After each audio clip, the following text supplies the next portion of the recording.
Hello, friends. Another episode of Verbal Sex with AndrewX. Wow. 6 deep.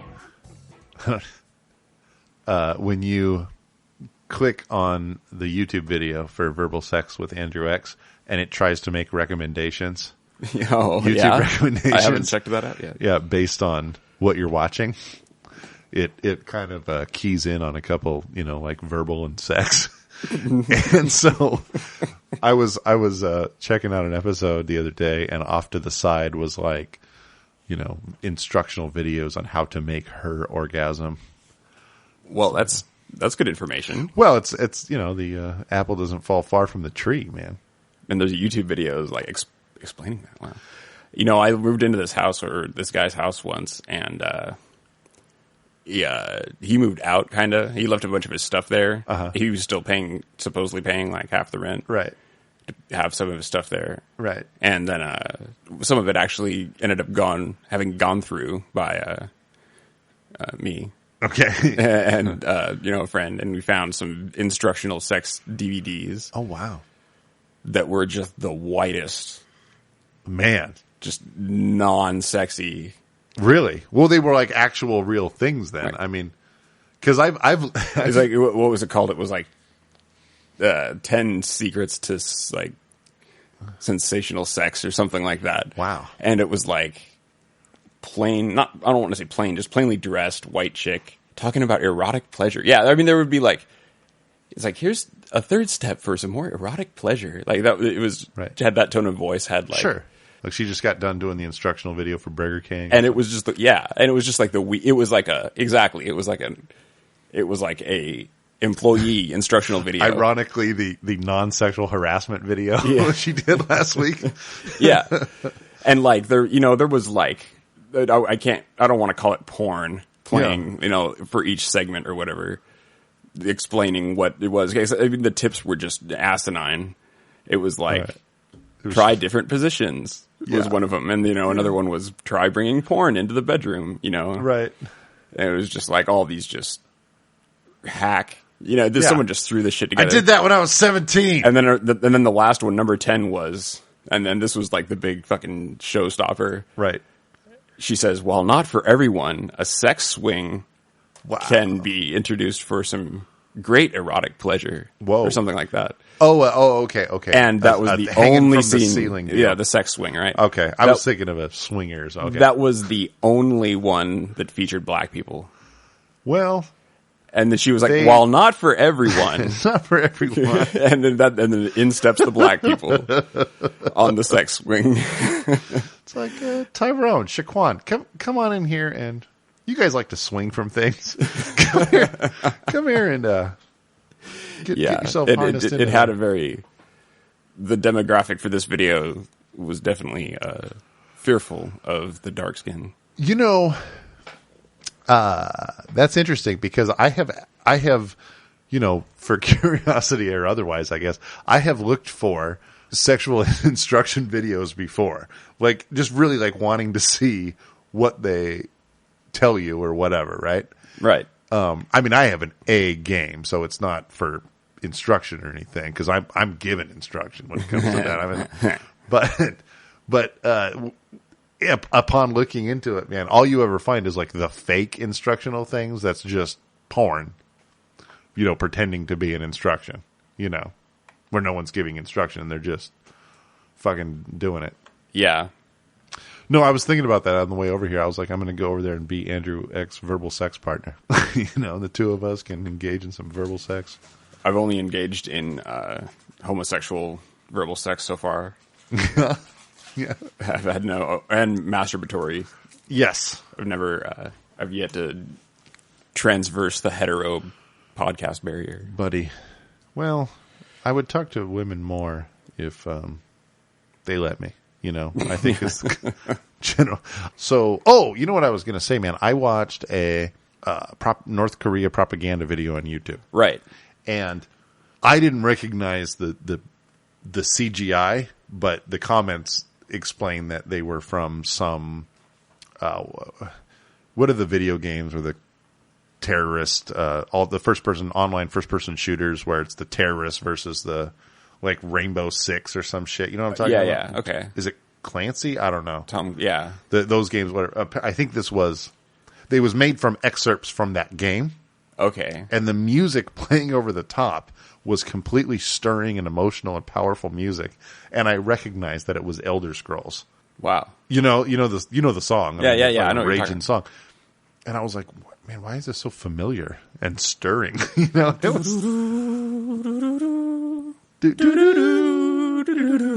exactly. Yeah. Exactly. And I was like, what the? Oh, well, because they can do whatever they want because they're North Korea. But what really was crazy to me, the people who view that on state television have no idea. And they believe that song was composed by the great North Korean composers and that video, that CGI was made by North Korean whatever, because they don't know any better. Yeah, and that makes it real easy for the North Korean government because then all they have to do is cut up some video game footage they pull off YouTube and then... Dude, is that it? I mean, because they don't... propaganda. Dude, because North Koreans don't know what YouTube is. Yeah. Oh, man. I watched a documentary on YouTube about North Korea. Scared the hell out of me. Authentically scared me. Oh, yeah? Like when I saw... Yeah, it was some investigative reporter went there. They snuck in with a doctor. It was like 2020 or something like that. But they snuck in with some doctor who was there, like kind of a Doctors Without Borders kind of thing. And I want to say it was like a Chinese doctor or something, but he was an whatever. He's a vision guy. And he was there to treat these people that with these vision impairing conditions, which anywhere in the civilized world are easily treatable. And you know what I mean? Like they were really, really strict, and they have the people that walk around with them and make sure they don't whatever. Mm-hmm. And they were posing as a documentary crew, but of course they were trying to gather footage for. I mean, it was documentary, but it wasn't about this doctor doing his work really. And so spooky, but like he was fixing people's, cutting out their cataracts or whatever the hell that he was doing. And these people that hadn't seen anything for a couple years or many years, they were taking off their bandages, and these people had sight. So if you can imagine, and they positioned it so that the first thing they saw when they took off their bandage was a portrait of the great leader. And then, it was in these buildings that were like used to be temples or churches or something. Yeah. That had been converted for state reasons. And then the person gives their testimony. And even though this doctor is a Chinese dude who's totally having pity and doing charity work, they're acting as if it was, the state's benevolence that was enabling the blind to see. And so there's this old woman, and if you believe the captions, which I'm a sucker, I believe shit like that. Mm-hmm. But if you believe the subtitles, this like old woman is saying, "Thank you to the great leader for restoring my sight. I promise I will work hard in the mines every day to repay his great work." She's like preaching to the group, completely Orwellian, completely fucking crazy. Yeah. Scared the shit out of me. I didn't know it was going down like that over there. You see, there's this documentary on Netflix about this American soldier that defected to North Korea during the Korean War. I might have heard of the guy. I know. Yeah. I imagine there's only one. There can't be many. Yeah. He's like a super pro-communist dude. No, not at all. He wasn't? He wasn't at all. He was just he had his wife just left him right before he went there, right before he went to Korea, and he had multiple other just financial shit I think happened to him, and he just had nothing to go back to. The repo man took his truck. He had nothing to go back to, and then something happened where the army fucked him over too. Sure. Or at least he felt they probably did. I don't really remember the details, but right. And he was just fuck it, he didn't really know anything. It was just a real meathead decision. Sure. It was just he was probably a young man at the time.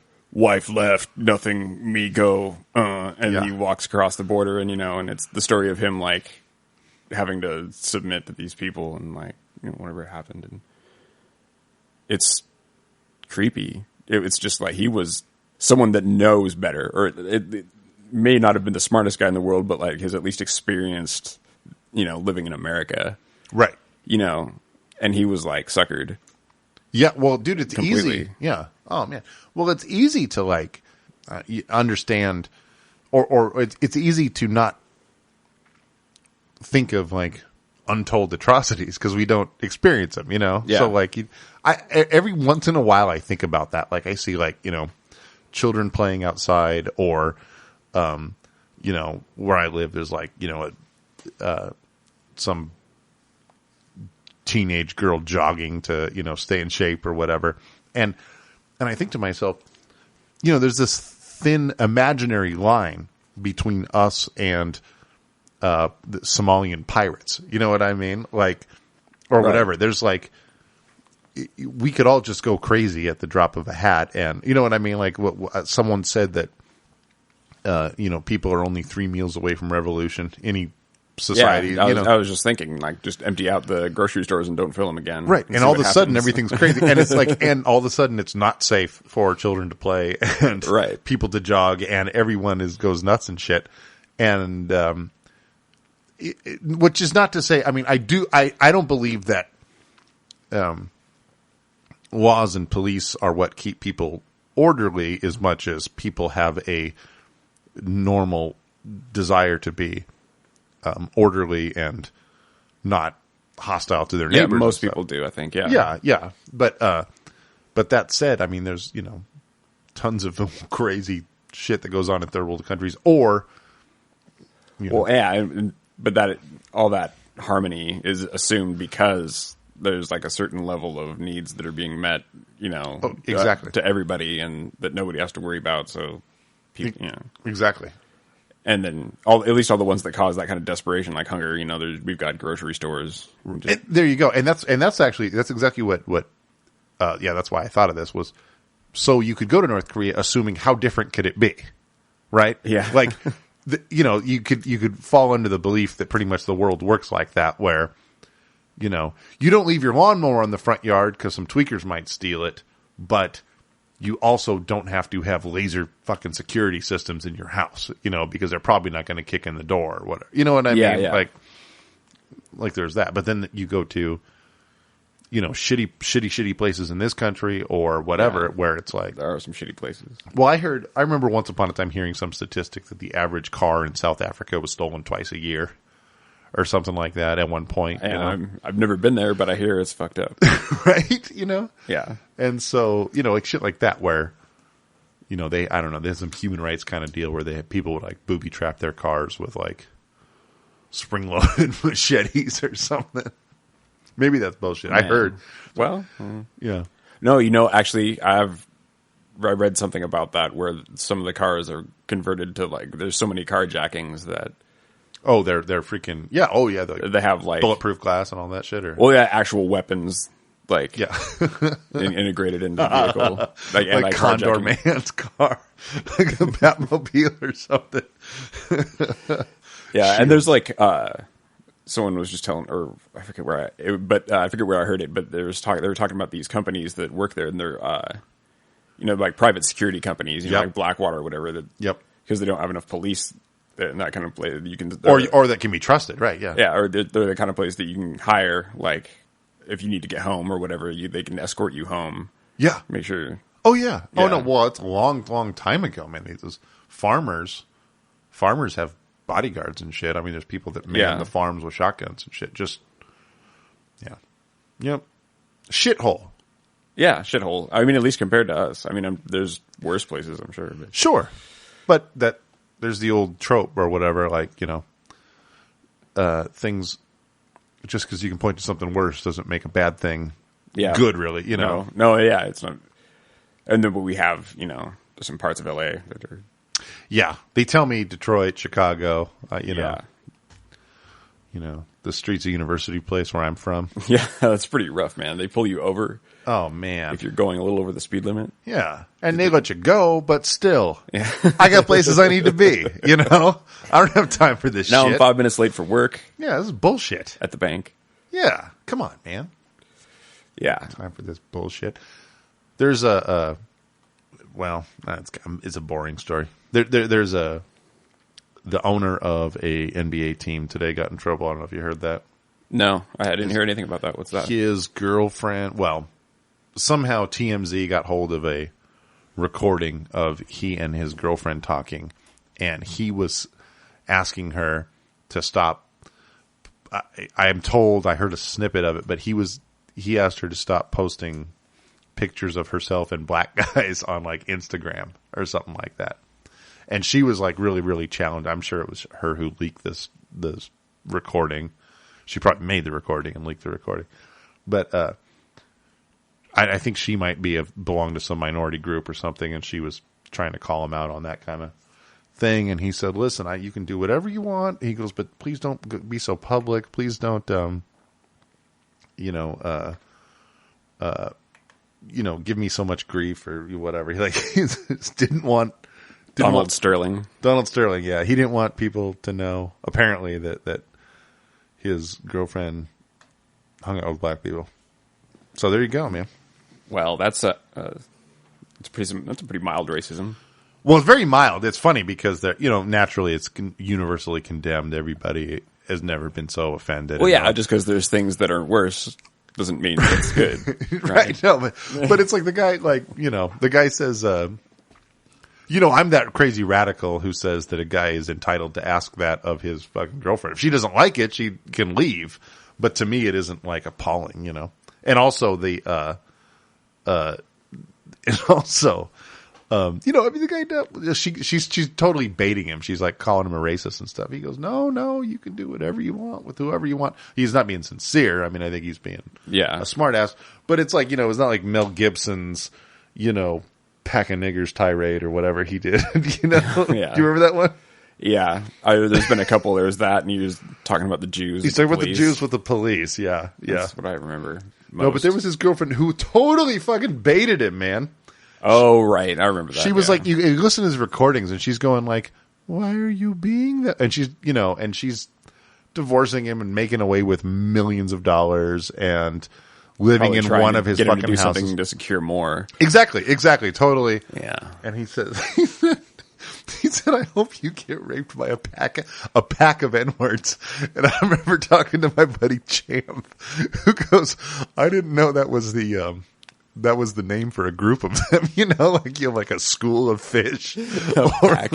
Yeah, that's a pack. That's what that is. Wow. But hey, and also I want to say, who is it? Who's the comedian? The comic book nerd comedian, chubby little teddy bear looking guy, Patton Oswalt. Oh, okay. Yeah, he joked about it too. He talked about how depending on how much juice you had was how what minority groups you could attack, which is why Michael Richards and Mel Gibson, they're at that tip top level. And he said, but he's getting popularity, so he goes, the Bulgarians better watch out. Something along those lines. I'm coming for those damn dirty Swedes or something like that. Man, this has been a long couple nights for me. What? How so? Well, I went out with a bunch of people last night. And for a birthday karaoke kind of thing. Oh, wow. I don't drink very often. I drank some last night. Oh. And I'm feeling it today, man. Feeling it. Yeah, dude. It'll take a toll on you. Just sing some Yoki? I did not. No. I didn't. It wasn't. But you're not you're not one of those guys afraid to do it or whatever. No, I can do it. Yeah. No, it's fun, It is. But it's one of those things that happens so often. Well, I'll tell you what I'm not into is, I don't want to sing. I sing a karaoke song, and then 10 songs later, my friend sings one, and then we were supposed to wait another 10 songs because Joe Schmo over there wants to. You know what I mean? Right. Before we leave, I got to do my. Here's what I'm down with. I'm down with a karaoke party. There you go. Great idea. I'm down. I kind of did that once. I'm good for a karaoke party, maybe once a year. Yeah. Right. And then really just Yeah, get a little drunk and then get I want this. I want to do this one, and I want to do this. Right. And there's places I think you can go, in Seattle, to do that. Sure. To rent, and they have the facilities there or whatever. We did that company kind of thing. Got unofficial company thing. We did a get together, and the guy had a recording studio, and he had this program that did a really good job of taking the vocals out of a track. And the way it did it was maybe this is old news to you, but it just removed everything that was in the center of the left-right pan. So it left the left and it left the right, but anything that was shared or that came Okay. 50-50 Got it. gets removed, which, as it turns out, is almost always the vocals. So you can hear the vocals really, really soft in the distance, but it's like an instant karaoke maker in most cases. Oh, that's pretty cool. Isn't that badass? Yeah. I mean, shit, I'm sure you could do it with any software editing program. Yeah, I think most of them have like a remove vocals. Yeah, well, thing, but I mean, which this I think does something similar. right. I mean, Yeah. this was pretty logical. But that was tight. So you could just freaking pick a song. He could just grab the freaking song off YouTube or whatever. Boom. Play you know what I mean? Any song in the world you could think of. Oh, yeah. Then he could play it for you. And then, and actually I had my iPad and just pulled up the lyrics, you know. Right. I did Burnin' and Luton. I don't get the whole karaoke 5 nights a week though thing. Well, You know, what is it that makes? I mean, I understand that people are really into doing it, but there's a little, definitely there's a little rock star thing. I mean, it's a perfect storm. It's brilliant it's the perfect bar activity because people get a little tipsy. Yeah. Next thing you know, they want to sing along to their favorite song. right. And here you get to sing along to your favorite song on stage with a couple different colored lights pointed at you. Yeah. And if you choose the right one, the rest of the bar sings along. yeah, and you get to be like the little, star, Yeah. whatever. I mean, it's I'm gonna sound like an idiot, but I think it's Japanese or something, right? Like the origination. Is Yeah, that why- that's the word karaoke. It's right. Yeah, Japanese word, I believe. yeah. Yeah, and I just don't. Yeah, it's And then there's a lot of I don't know. I mean, I don't really know 5 Night a Weeker people, or at least I guess I do. I know people that have in the past, at least. Not so much anymore, but yeah. it's one of those things I just don't like. I mean, I don't get the popularity of other things that people do too. Like, Well, not to sound like ass kissy or anything, but you have the experience of being on stage in a real way, Right. playing music for people that are interested in hearing it from you. And I guess so. there It's might totally different. Yeah, well, it is, but it's not entirely different, I guess. but a lot of people who do karaoke, don't necessarily have that experience. So it's Yeah, you're never. It's not going anywhere. You're not going to have a karaoke career unless you become like a karaoke host. oh man, which, by the way, that is a class of people right there. The drunks. karaoke DJs, man. Generally, yeah. Oh, I mean, I know some karaoke DJs that are some really cool people, but they are definitely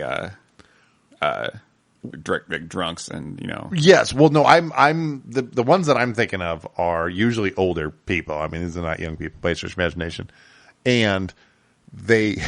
I mean, it's not a real like older guys and younger chicks. The dives that I go to is older guys and older chicks, and I mean they're fine. I'm not saying there's anything wrong with them, but they're losers. I'm saying that at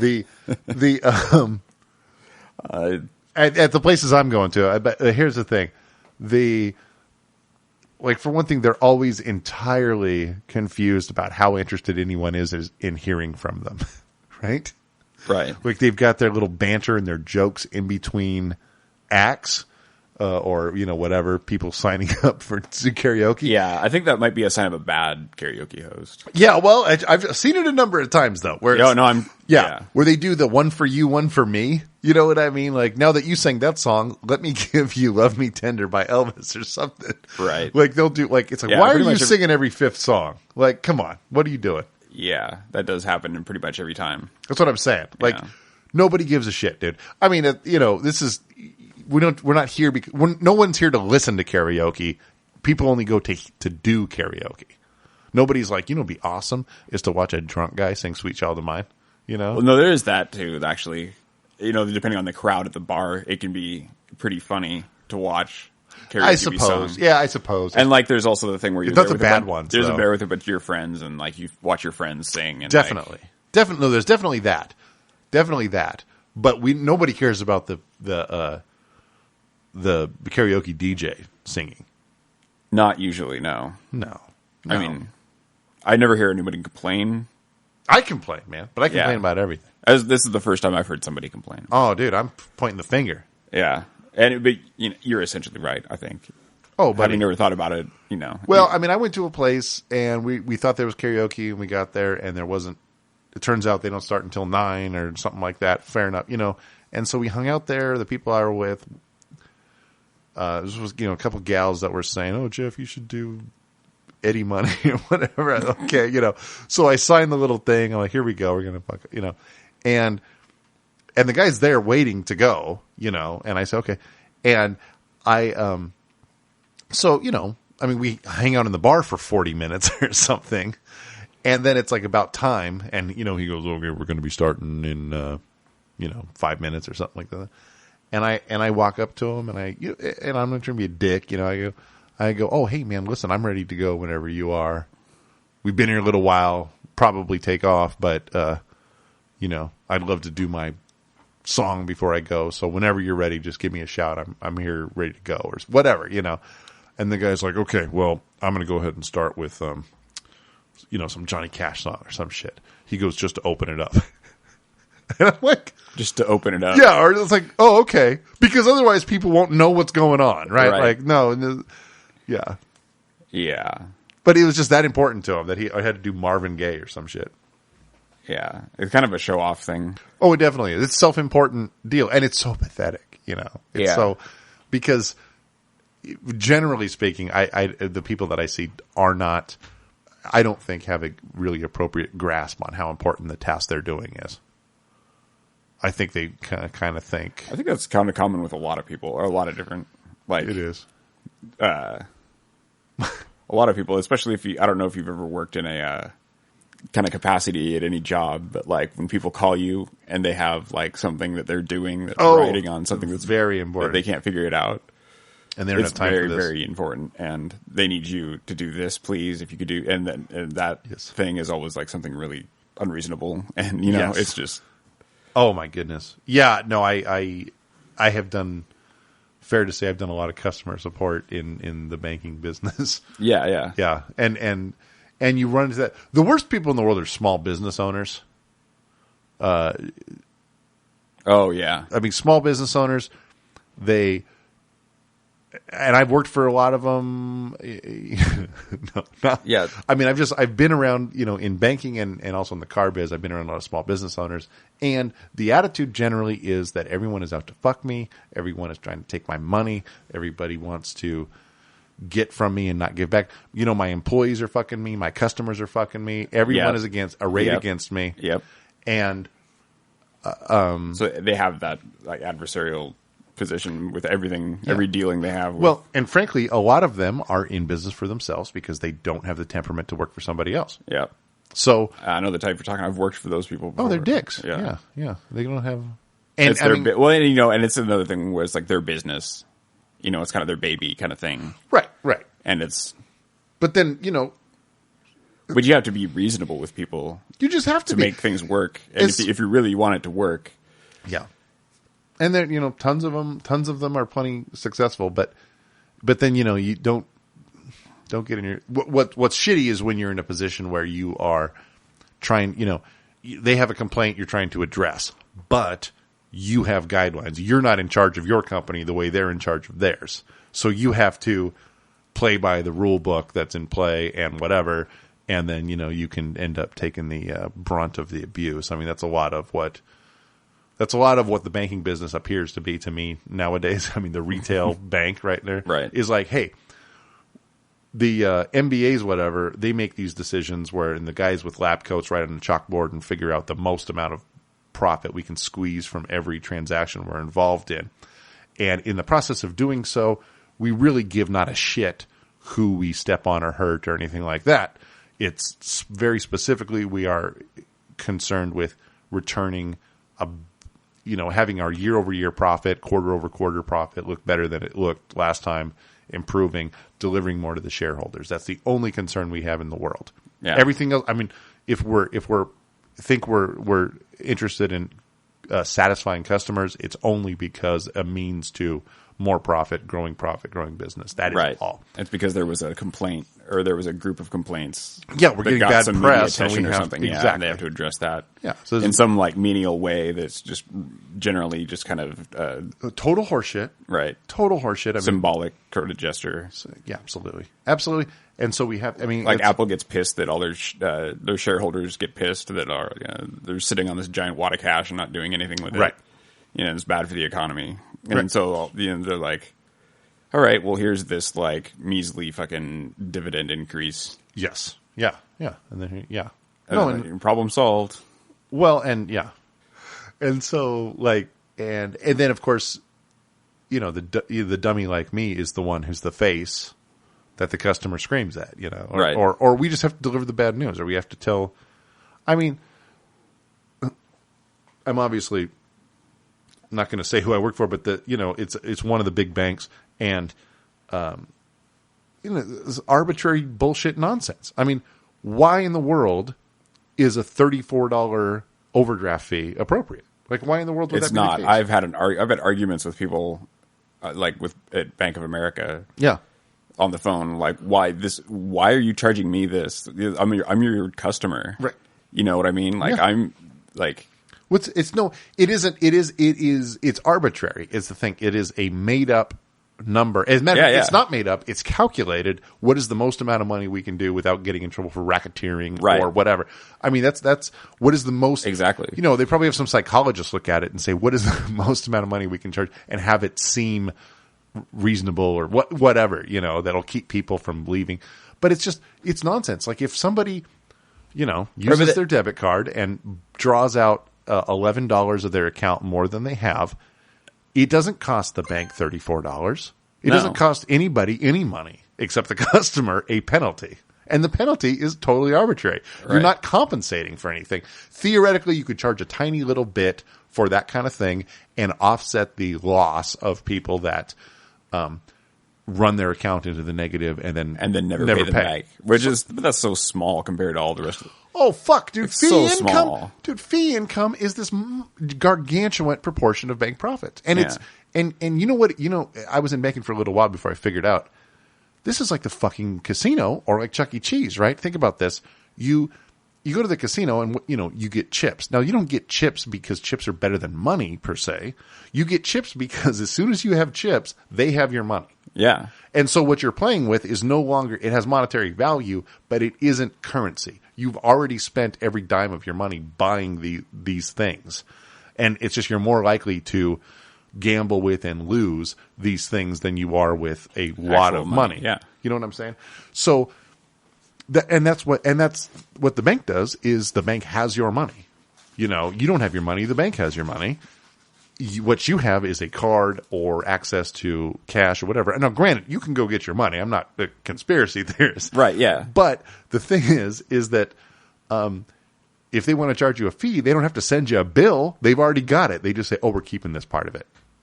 And when I was doing that kind of thing, you basically refunded anybody's fee who asked, or, within, 2-3 times a year, certainly. It was easy. I couldn't stand colleagues and stuff who would make it sound like I'm a salesman. I would do it and make people feel great about it, right? Which is bullshit, but right. I do that.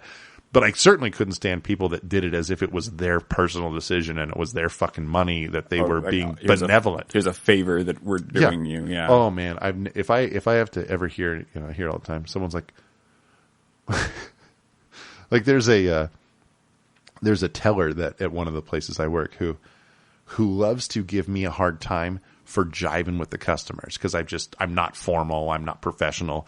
I'll say, hey, what are you doing in here? Hey, this one guy, my joke is I go, hey, come on over here and shake the hand that shook the world. You know what I mean? Or whatever. I just a yuck, silly comedian guy, right? And I do that. And then she'll go, hey, Geoff, that's really not professional. That's really not, she loves doing that. And she's in her 20s, or whatever, 30. But she loves to like bust my chops about that, right? And when I see her, she is being rude and disrespectful to customers. She'll say, okay, listen, we're going to go ahead and accept that form of ID, but in the future, you know what I mean? Making these customers feel bad. It's like, these are our fucking customers. These are our patrons. These Right, you want to make them feel good when they come in. Make them feel good, you idiot. Like, you're not the sheriff, man. And, if you got in this business because you want to be in charge of shit, get out. You're a clown. But it's like, well, people like that. I'm in trouble. Oh, of course. Everywhere. Yeah, God knows. But I get in trouble because I'm being informal and joking with people.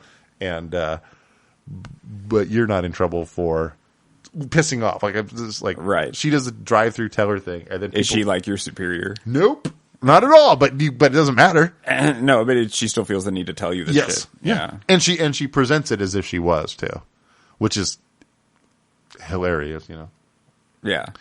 I am that faux authority is so annoying, isn't it? Just that, like, you should be ashamed. I mean, if I, yeah, no, I'm I agree. embarrassed. I've been in positions in my life where I've had to, very rarely I've kind of pull rank or had to ask people to stop doing, I'm embarrassed. I'm embarrassed for them. I'm embarrassed for myself. I hate that. Yeah. That's the last thing in the world I want to do is tell someone to stop, hey. Because I said so. Yeah. Basically. Yeah. It's like the worst thing to say because it's not a good reason. Well, I was with the only time that's ever like appropriate is when they're not listening. You know what I mean? Right. That's why you tell people end up telling their children that because like. Well, and I don't know why, but I mean, but parents have authority over children and are supposed to. Right. No, and that's the thing. And eventually it gets because I said so because the parent gets sick of like explaining. Well, right. And I'm a big, and I'm a proponent of that too because it's not necessarily the kid's business. Why? I mean, Yeah. I mean, there should be a reason and you shouldn't have to over explain yourself. It's reasonable that you would explain, hey, we don't do that because that's dangerous, you get hurt, whatever. Right. No, yeah, you should. I mean, I think you should explain why you do things to your kid. But it's just that there's the thing that kids do when they're like, but why? But he did it first, then, and all that. And then shit, it's but this, but that, and then and then it's just like, come on, all right, enough, no, because I said so. I'm putting my foot down, and that's it. Right. Yeah. And you're supposed to do that. Yeah, but it doesn't feel good. No. And I know, and then you have to do that, especially when you have to do that with not a child, when it's, Which is just like, aren't you embarrassed? I mean, I'm embarrassed having to be in this position. Aren't you embarrassed? And that's why. But then there's some people who just live for it. They just like, oh man, who can I correct today? Yeah. Who can I? When I first started a job this one time, I was like writing an email to a customer or something, and like one of the like fellow, my fellow coworkers, not like a lead or anything like that, was like, "Hey, you don't have to use so many exclamation points." They told you, yeah, we're not here to be like cheery with people. Yeah, I don't take that stuff well. No, dude, like okay, from a superior, even it's right. like. Yeah, exactly. And, let alone like I was like, and I was very dismissive and like, I don't think that person ever told me anything again, really, like that. Yes. Oh, absolutely. But no, that's exactly it. It's like, okay, well, mind, what you want to say, well, mind your own business. You're not my boss. Yeah, we're supposed to be nice to our customers. And furthermore, there's absolutely nothing wrong with what I did. Yeah. I mean, if there was, it wouldn't be your fucking business. Also, you're not my boss. And I was doing a good thing any fucking way. It's a micromanaging thing. It's like, exactly. I wouldn't do it that way, so. Well, and what's unforgivable, man, is that sales is absolutely this way. Because sales is it's a science and it's an art, but it is not ever really very black and white. I mean, there is, I can close a sale that someone who's a lot better than me might not do, and vice versa. And, because you have sales, and what I love about it is this problem solving function where it's like, okay, this person has this set of objections or this set of concerns or whatever, and I'm trying to overcome them and explain why my product or service is the best choice for them, or, whatever. But it is such an elaborate configuration Rubik's Cube of a thing, right, that it never fails, that there is always a better way to do something because there's 6 million, you know what I mean? It's like there's as many ways to, yeah. It's like there's as many ways to do something as there are moves available on a chessboard. It's like limitless, like there's the configurations. So you've had I've always had the manager who says, I wouldn't do that. I would, or you should never do that, or you should always do this, or, whatever. And well, sometimes they're right. I mean, but then sometimes it's like, no, that's not fair. That's not fair. I went out, I did, 100 things, and you said I didn't do thing number 43, correct? Right. Because no one has 100%. Because because it isn't that kind of a science anyways, where it can be completed 100% correctly. Yeah. People have a tendency to see somebody doing something and then look at it and see what they would have done instead, and see if that is like being, oh no, I wouldn't have done that because they didn't see this. And yes, Oh, absolutely. Yeah. So most people end up seeing that, I could do it better. Like, people say that about the most ridiculous things too, like, like sports fans and shit like that. Oh yeah. Yeah. Yeah. And right. It's just whatever, like, really false sense of, right. Right. I lost my train. What was it? What were we? I don't know. You're talking about, finding fault with someone else's, behaviors or practices or whatever. Yeah. Like, and you were talking, maybe you were making the point that it's ridiculous that the armchair quarterback thinks he knows better than the multi-million-dollar professional. Yeah, that's basically it. Yeah. It's been great talking to you. Yeah, I had some. No, I had something I wanted to talk about. Please. And I forgot. No, that's fine. We'll edit this a little bit. That's all right. That's awesome. Not live yet. I plan on going live soon. Do you? Not soon, but eventually. Is what I mean. I want to do it live. I just want to record them so well that I don't have to edit them.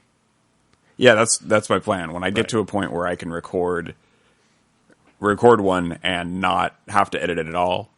Live podcasts are a funny thing because they're live once and then they're on demand or whatever forever. Right. Yeah. It's kind of weird. It's like No, but it's I think it makes for a better podcast maybe. If the people that are doing it at least, are doing their jobs, because then there's that sort of that pressure to keep it moving or whatever. Yes.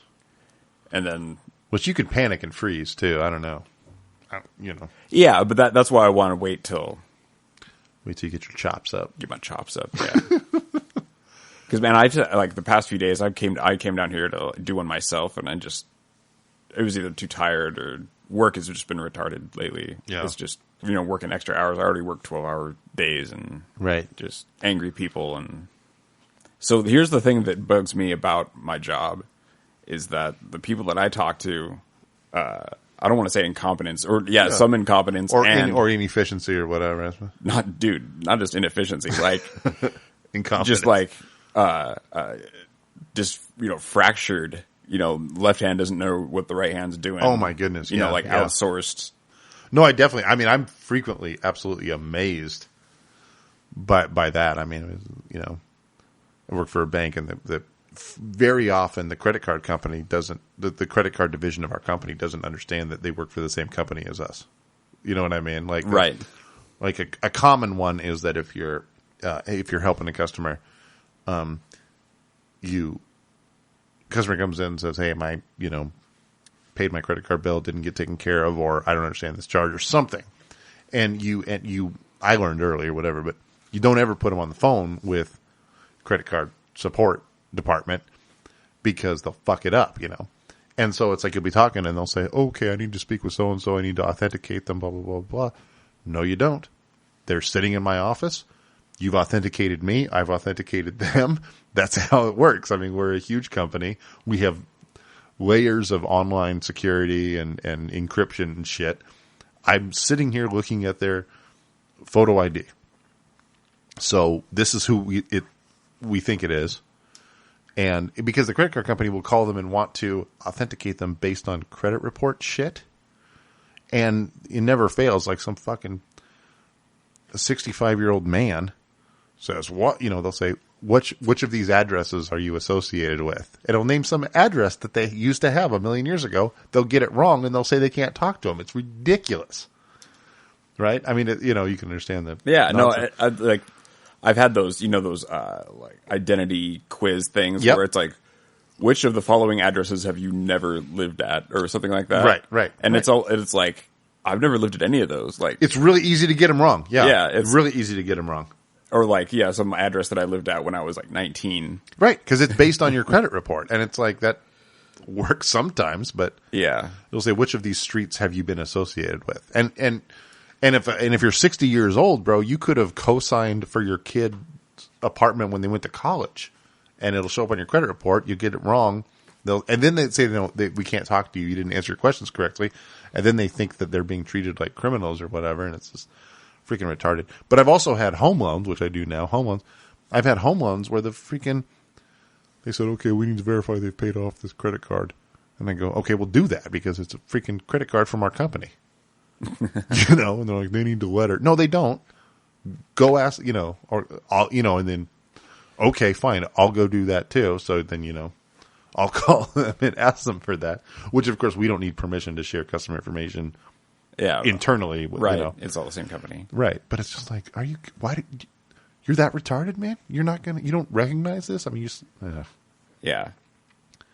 Yeah, I got to deal with that a lot. And from people, man, executives, what does it take to be like an executive? Yeah. It's just a special kind of play golf with somebody's son or something. I don't know.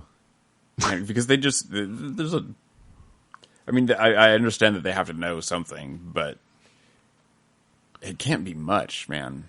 Well, I don't know. Of course, I don't know, but I do know. I've learned something about corporate culture, and a lot of politics, obviously.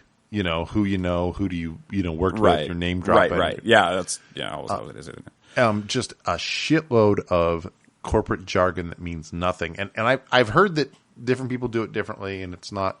Well, yeah, there's good executives of good companies, and obviously, but on average, like a lot of the ones that I've worked for, there's just a level of detached, or like a level of like they have no clue what it's like to be one of their customers. Well, and that right, and they don't care because that isn't their job. Even though it seems completely logical that would be the foundation of a good company. But it's like, well, dude, if you think about this, I mean, the CEO of Ford goes to American Express, or who goes over to AT&T or something. Yeah. Now this guy's not a car expert or a phone expert or whatever. He is an expert at running a company and cutting costs and raising efficiency and all that kind of thing. Right, but doesn't that seem kind of broken? Like, well, it absolutely is. I mean, this is the catch. Is that publicly traded companies, for-profit publicly traded companies, are soulless, blind mechanisms, where the only important thing is that this quarter's profits exceed last quarter's profits, and because there's really kind of no one at the helm, or if there is, there's a lot of layers of a million layers of middle management, so there kind of isn't, ethics, common sense, logic gets lost in the shuffle. I mean, I'm amazed at my company, which is filthy, filthy, filthy rich. I mean, it has billions of dollars in profits quarterly. My company, drastically inefficient things. You know what I mean? Like just they hire people, train them for 3 months, and then fire them after 6 months, and then end up paying some kind of a compensation to them for, whatever. And it's just like, why did you hire that person for that role? I mean, anybody could have looked and said, oh, don't do that. That's a bad idea. That's the wrong person, or that's the wrong role. Yeah, it's not like a person making that decision, though, to put them there. It's like it's a machine. That role is a product of absolutely like this thing happening where like it's a machine, and that's the main thing I've learned from corporate culture is that nobody has any opinion on anything. Is because if you have an opinion, you might be wrong. So the higher you climb, it appears the more vague and ambiguous you become. And you just say, like my manager's manager looks, and I don't know if there's 50 or 100 people who are loan originators that answer to the guy or whatever, but he looks at fucking piece of paper or a screen that says this person's doing this many units, but only this much volume. And he says to my boss, hey, we got to get we got to get so-and-so doing, their units are okay. We got to get them to do more volume. And it's just like, you don't need a person to do that. You know, I mean, it's like self-evident. Like, you know what I mean? Like 6 is greater than 4 and less than 8. And it's like, he's there to tell you that 6s should be 8s and 4s should be 6s. You know, and there's like 3-4 layers above him. Yeah. And it's like, what the fuck are those guys doing? And it's amazing. This guy's always on a conference call. It's like, who are you talking to? Like, what is the secret that you need to discuss? It's like, we do this, you know, we're in charge of producing, in my case, home loans. You know, like I have never, you know, I was in the car biz for 10 years, man, and I never went to a sales meeting where they, you know, said, hey guys, yeah, you know what I mean? You go sales meetings is basically the same content every time. You know what I mean? You don't do new information or whatever. It's like, hey, what are you guys doing that you know, what are you guys doing that you shouldn't be doing? What are you not doing that you should be doing? Okay, everyone, let's go to work, you know? It almost seems like the decisions that executives make should just be made by, like, you know, sort of like a democratic system. Well, and this is the bizarre nature, and I forget who pointed this out, and I don't want to sound like a dummy, but supposedly, I don't know, Karl Marx or somebody pointed out that the nature of a publicly owned company is harmonious with communism, where the state owns the means of production or whatever. You know what I mean? Because there's you know, who owns the factory? The people own the factory. You know, right? Which is the truth in communism, and it's the truth in pure public, you know, company capitalism. Yeah, you know, which is these two systems supposedly at odds with each other. You know, are the exact same system in that sense. Yeah, I mean, I guess if you're getting like a stock buy-in benefit. Well, no, not just but I mean, you know, I own companies. I own these. You stock in company. Yeah, it's not that I don't work for. You know? I mean, and then that's supposedly. I mean, here's the thing: is like everybody retires with mutual funds. Or I mean, you know, that's the thing. And mutual funds are funds of companies, and you know, and you're supposed to have diversity. So it's basically everyone's supposed to go to work, get their pay, bring their pay home, put it in their investments. Their investments then, you know, are a piece of the company of 1,000 companies, domestic and abroad. And then, you know what I mean? And so it's like the theory is that you go to work for one company and then you go earn money by your portion of the company. The company makes profits and your portion of the company becomes more valuable. That's so gross, though. The whole system. It's just like, oh, it is. No, well, that's the thing, and no, that's the catch, man. It's funny because because all it does is just make the goal of any company right to appease the shareholders, and they shouldn't be the fucking people that decide like what the fuck, you know. Well, and the shareholders only. I mean, the shareholders only have one real interest, which is I want this to be more valuable. Right, I want my shares to be more valuable. More valuable. Yeah, and it's the people that run the company. Right. And I don't care I don't care, you know, because companies are, like, again, you know, my company makes multiple billions of dollars every quarter. Profit. After the bills are paid, the profit is multiple billions of dollars. And so, you know, this recently, company, you know, sent out a email and, you know, made an announcement to the world, like investors, like Fortune 500 companies do, where they said, listen, we made this much money. We made XYZ billions of dollars, but it really should have been more. We're going to make some changes and cut our costs and improve. And next quarter we'll have more profit. Yeah. And then, you know, people started getting laid off and, you know, and I'm thinking to myself, and I was having a conversation with a colleague. I said, man, I'm not sure I want to work for a company that says we only made this many billions of dollars. People are going to get fired. Yeah. Like, I want to work for a company that says, holy shit, we made $1 million. Everyone's getting a bonus. Yeah. I mean, that just seems so fucking logical. But again, I mean, it's in that kind of sense, you know, shareholders are kind of parasites that are just sucking value out of the company, which you could argue is okay because that's I'm one of the parasites who's sucking value out of the company or whatever. And yeah, but we really shouldn't be able to. I don't think it's a strange phenomenon. I don't know. I'm lucky that I have a. It's just so it just holds us back.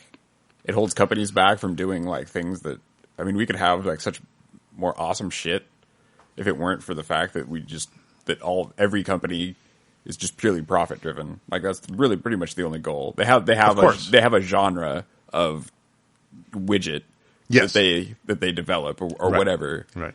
And they have like slow incremental releases of things that their marketing team thinks will sell the most, and it's not even the most useful or the most it's the most best profitable. in society. It's what'll get them the most profit. Well, kind of the way movies aren't made to be good; they're made to sell the most tickets or whatever. Right, right. Well, I mean, the big ticket ones for sure. Yeah, but that's and that's the catch about capitalism, man. That's the good and the bad, right? Because you don't. I mean, fuck, dude. You look at North Korea, which is not a capitalist state, You're sure, and they don't have shit, and it's not because evil Western. What if you could? What if you could replace? Because capitalism is one thing, and that's fine. Capitalism is great, but what if you could replace? I'm talking about like an executive-ship of a company and like shareholders. Mm-hmm.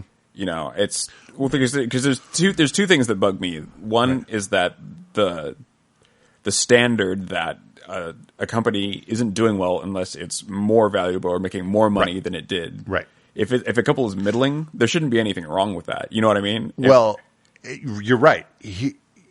You're right. I mean, but not all companies are publicly traded. Right. No, I understand. And the thing is like, so those companies, is Weyerhaeuser one? I don't know, but like there's huge companies that are not publicly traded. Right. And in those companies, they make huge profits, and the owners keep the profits. Yeah. And it's like, is that better? I mean, a part of me says it is. Yeah, but I mean, it kind of is because I mean, at least there's someone that was actually involved in the work that was being done. Didn't just like buy some shit. Right. And it's also a fucking con game because it's changing the subject a little bit, but investors don't know what to buy. I mean, I've been fucking around at the stock market the last couple of years very, very casually and treating it more or less like a casino, but it's like, I don't know, I'm not an insider. I don't know shit. Yeah. And hedge fund or, fund managers it's interesting to me. You look up the richest people, in the world, and you've got your Facebook dude and you got your Google whatever, but then like of the 25 richest people in the world, it's like more than half of them are fund managers. Oh yeah, you know what I mean? And it's like, what does this guy do? Oh, he manages such and such fund. I mean, he's good at pushing money, lots and lots of money under his asset management control, whatever, and he. Or whatever. He's one of these guys who says our fund is this. We're going to sell this. I mean, that's what Warren Buffett does. Is he's got fun, But Warren Buffett. I mean, everything I can know about him, which isn't much. He's a hero. I mean, he's a wonderful, Oh yeah. A man of extreme integrity, extreme value. He's has some great insight, being like such a rich man, and having so many connections into the And having a completely relevant social conscience and being, I mean, just not being, just advertising it, man. Yeah. So, he gets a lot of shit for having said it, but that thing he said about like, I forget exactly what the quote is, but essentially what he said was, no, there is a class war and we're winning. Essentially like the rich people are winning. Yes, of course. Well, though, I mean, and I don't know. I mean, that's certainly true. It's funny. I got an argument with Champ. It was interesting because, he was kind of blaming the. I don't want to put words in his mouth, but we got in this argument, and he was kind of blaming.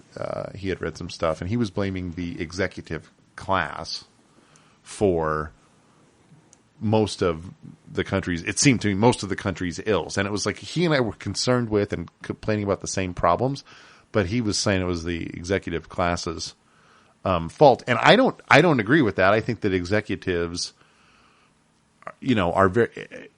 They're such an easy target, right? It's like so and so, their company lost money and he got $1 gazillion. You know, like that's just horrible. And it was their own decision to give themselves that money, essentially. Right. So yes. So I mean, right. You know, now, but you know, what the layman like me doesn't always understand is that them losing XYZ was a miracle because the damage control they did, you know what I mean? By losing this much money, they stopped the company from losing this much more money or whatever. And also, right. You know, and you know, I mean, stock prices rise on, you know, a company can have bad news. I've seen it. You know, the company's it's like, hey, we underdid the earnings we were supposed to do, but it was only this much under. Therefore, you know what I mean, where the experts were predicting it was going to be way worse. So it's a triumph. Like we lost, but it was a triumph and the value of the shares go up or whatever. But I'm a capitalist enough to say that it's like if an executive makes, you know, millions and millions of dollars, fine, man. David Letterman makes millions and millions of dollars. Robinson Cano for the Seattle Mariners makes millions and millions of dollars. But I mean, but I think it creates. I don't think it creates a good culture within a company. I think one of the things that it's often compared to is like how they do it in Japan. Like Japanese corporations, the executives don't make exorbitant amounts of money. They make what they feel is fair. They don't make a whole lot more than the people under them. Right. And it depends on who thinks is fair. I mean, well, they don't make a whole lot more. Sure. Than them. And the reason being is then they have that nobody has that animosity where it's like, you know, the company failed or we failed at something. And, you know, this guy is still there and he's making all this much more money than me and we're doing all the work. And exactly. There's none of that animosity from like the ground up. Definitely. And they have, well, and they might have like a cultural, you know, predisposition or they definitely do. You know what I mean? I think. That where they can do that, you know what I mean? That is not the manifest destiny American culture. No, but what I'm saying is that the reason it's not here is because we let people get away with basically whatever the fuck they want if they have enough money. Yes, although, and this is what I think the lay people or whatever I think could get wrong as it pertains to that is that, you know, a company hiring a CEO who's a big shot is kind of like, you know, the Seahawks signing Russell Wilson or whatever. You know what I mean? It's like, you know, because Russell Wilson makes this much more money than other players on the team or something like that, you know? But even in some cases, even the presence of a superstar or a big power increases the value. You know what I mean? Mel Gibson is not quantifiably a better actor than some other actor. No. But he gets gazillions of dollars to be in the movie, and this person doesn't because of his name. Yeah, and he represents an earning potential. You know. Yeah. And and that's. I think you have to kind of accept that. Now, I'm not saying it's perfect. But I mean, that's a little bit different because I think like when you're in a movie, that really is just your face.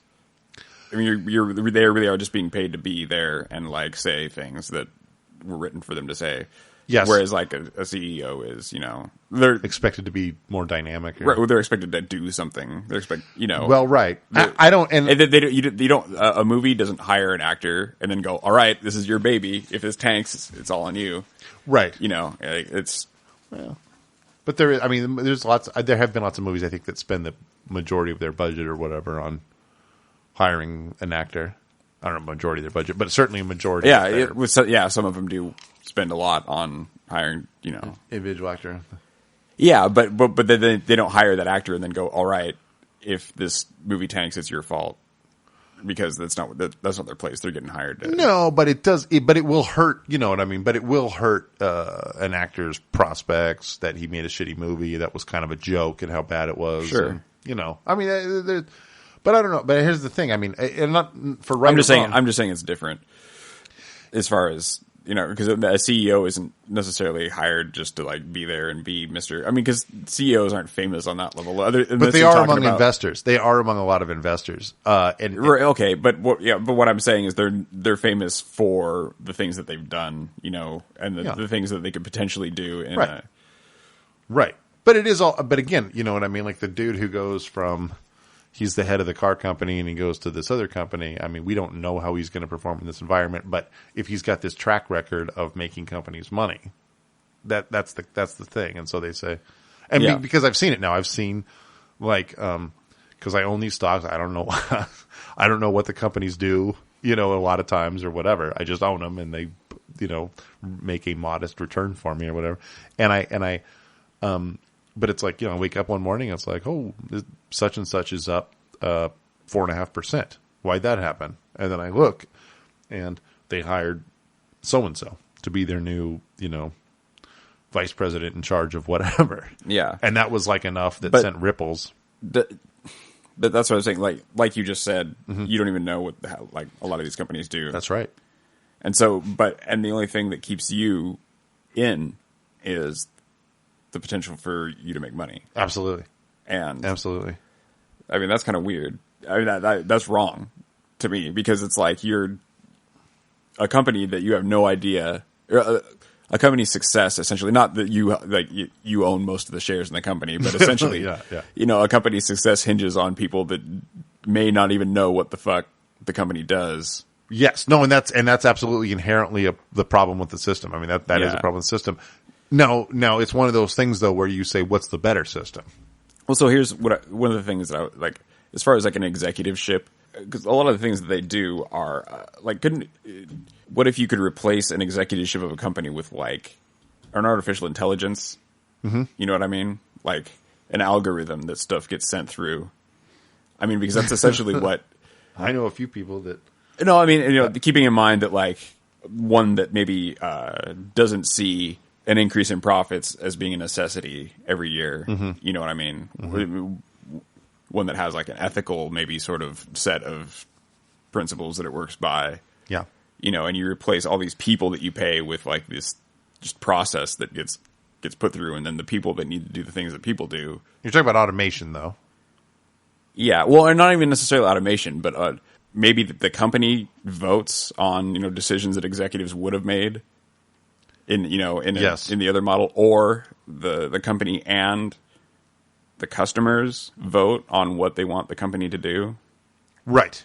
Well, and though that exists to a degree, I didn't do it, and it was pretty. My company asked me to vote on something recently because I do a employee stock purchase program where I buy shares of the company, and they said, "Hey, you got this many shares, you got to make a vote on." Something, and I didn't do it. But sure, they were. But again, that's a shareholder, right? I mean, you were. They're not asking you as an employee. They're asking you asking you as a customer. They're asking you as a shareholder. That's vote. True. No, that's true. Yeah, but I mean that kind of makes sense, though. I mean, it's not people that don't run my company shouldn't, like customers of a company shouldn't vote on the stuff besides voting with their dollars. I mean, who you know what I mean? Like if people. Well, no, but I'm not saying it should be given like an equal vote to like someone that would know better or whatever necessarily. But when you have like, you wouldn't want customers to vote. Hey, Pizza Hut wants to know should our prices go up or down. Well, no, but I'm not talking about questions like that. I'm talking about like what sort of because we release voter pamphlets. When we vote for people in office, we release voter pamphlets that have information on issues that we need. That you're supposed to study. Yes. And then and then vote based referendums or whatever the fuck, And you're supposed to, initiatives, I don't know. Yeah, no, absolutely. And then the idea being that like as a customer, maybe you don't decide what the company's doing like in a spiritual sense, or maybe you do because the company is asking, like there's a crisis of some sort. Yes. Like a cultural crisis where the company needs to like start doing something different. Mm-hmm. And so this like algorithm or whatever spits out a question to their customers because you have to set up an account or whatever. Yes. And say, what would you like to see us do? Right. And Well, I want to say that I don't want to. I'm not trying to get into detail here. No, I got you. Well, here's the thing: is that, and I don't want to be that guy, but the American public has a right to vote with their dollars and choose what companies they support and don't support. And just like American voters, they're not good decision makers. No, but here's the thing: because there's the classic. Okay, you can vote with your dollars. Mm-hmm. I take my business here. Okay, well, that company doesn't do something I like, does something I don't like anymore. Now I'm just going to take my dollars the next day and go to this other company across the street. Right. But then what I'm talking about is companies that have customers who have accounts with the company. You know what I mean? It's like an ongoing account, that kind of thing. Those people, I would want to think the company, would want to do what those people. Well, definitely. Want them to do. Well, I mean, nowadays every company sends you an email and says, "Hey, please fill out our survey." Yeah, but I'm talking about more a direct approach here, because what I mean is like there's so much power, like there's so much power in an executiveship, mm-hmm. whereas there's these people that have nothing to do with an industry that they're in necessarily, mm-hmm. and don't know anything other than how to get a business to make more money. Maybe that's the idea. Maybe they're not good at it, but right. But they're making decisions, and there's so much power involved with that. Whereas they can give themselves bonuses for nothing. Essentially, they can fuck off and make any decision they want, really, even against the shareholders' wishes. I mean, the shareholders might vote them out, but right. I don't pretend to actually know. Eventually, I don't know. I don't pretend to know how true that is. I don't know. I mean, I did hear that a CEO of my company got a bonus that was approved by the shareholders or something. I don't know if he could have given it to himself without their approval. I don't know. Well, I think it depends on the company, probably. It might. I mean, yeah, I don't know. I mean, I don't think that I don't think CEOs are boundlessly powerful. I definitely don't think they could do some. There must be safeguards as far as sinking the ship. I mean, they couldn't sell off a portion of the company or something like that without a lot of debate or something. Sure, but I don't know. But again, let's get back to shareholders. Right, the shareholders are just the people that want the company to make more money next year than they did. Well, this year. you're right. Although you're being too vague. I mean, what is it you want? Is it the public or perpetual customers of somebody? Well, so what I'm talking about is all the decisions that executives make. Yes. Don't need to be made by executives necessarily. I think there's probably a better way to go about getting those decisions made, other than essentially hiring people that essentially don't belong. Well, but they kind of. I mean, they're decision makers, is what they are. I mean, they're like professional company, right? But the decisions, but like you said, there's a guy in middle management who reads the spreadsheet and says, yeah, this guy needs to make more volume and not more. Yes, his units are fine. He needs to make more volume, right? And if you extrapolate that beyond just something like that, a lot of the decisions of those that get made, could be made more as sort of a from someone that's worked, knowing what customers want, in a support or in a customer service kind of position, knowing what customers want, and then behind the scenes hearing what the executives are planning on doing. Yes, which is exactly the opposite. Way out of touch, right. And yes, and that's happened in pretty much universally. Yes, when there's been that kind of right. I worked for a company that did DSL, and I think probably to this day still sells DSL. Mm-hmm. And they're banking on it. DSL and T1. That's their, that's 90s shit. You know what I mean? Right. Right. Well, I mean, here's the you call it devil's advocate or whatever, but the good thing about corporate wealth is that it does tend to grow the wealth of the overall culture. Like I got in an argument with someone who's one of these fiat currency conspiracy theorists kind of thing. He was talking about the gold standard and everything, and how, the gold makes sense because it's finite or whatever, or they just keep printing money is the complaint. Right. Oh, they keep printing money. And it's like, well, the economy is not a one size. You know what I mean? Like, the economy is not just fixed in space and time at one particular point. I mean, an economy grows. Like, you need more money because there's more wealth. There's not the same amount of wealth that's in different people's hands, like, obviously, like when, if there were 10 people on Earth, they wouldn't all be trillionaires. They'd be fucking cavemen. You know what I'm saying?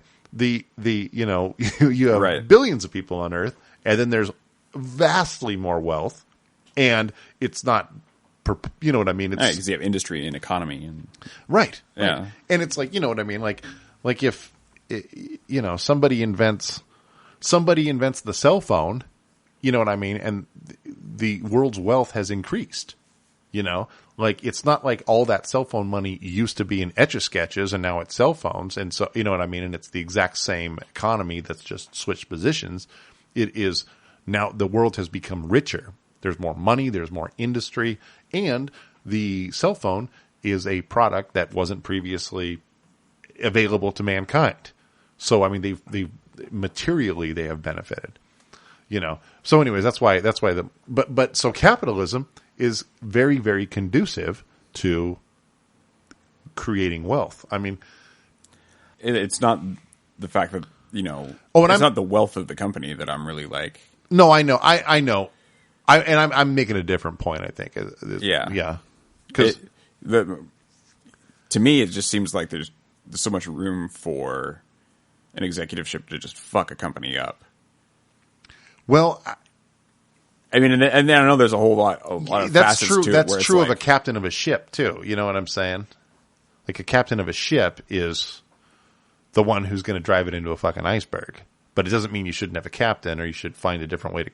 Right, no, well, here's what I am saying. But and it's not even outside of the bounds of capitalism. It's just within the bounds of making a company. I mean, we have a chief operating officer and a chief executive officer and a chief, financial officer, and we have all these managers and project managers. Yeah. Project managers. Outreach. I don't know. So, like, fucking synergy specialists or whatever. Synergy analysis specialists. And administration people. I don't know. So it just seems to me like that it could be just a smarter way to run a company where like, decisions get with respect. You're being so ambiguous. Like, as long as you've been talking about this, I don't really know what you're talking about. What does it look like? What is the like I'm talking about, like, a combination of, like, just an algorithm, like maybe run by a computer, it's something, where, like, sure, an artificial, like, between that and, like, a voting system, where, like, votes like happen, a hybrid artificial intelligence / democratic process that could. What I'm saying is that there could be there's got to be a way so decisions can be made for a company without greed getting involved. Well, therein lies the problem. Greed is a part of companies. It is the nature of. I mean, depending on how you define greed. I don't think it has to be. I think there's examples of companies that try not to be. I think it's a matter of degrees. I mean, the people don't start their own business.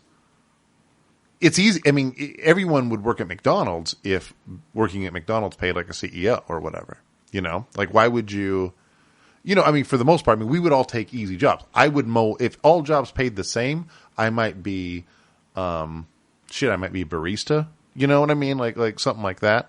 Like, if all jobs were equal in compensation, then I would figure out what I enjoyed the most and do it. I'd deliver pizzas. I dig that gig,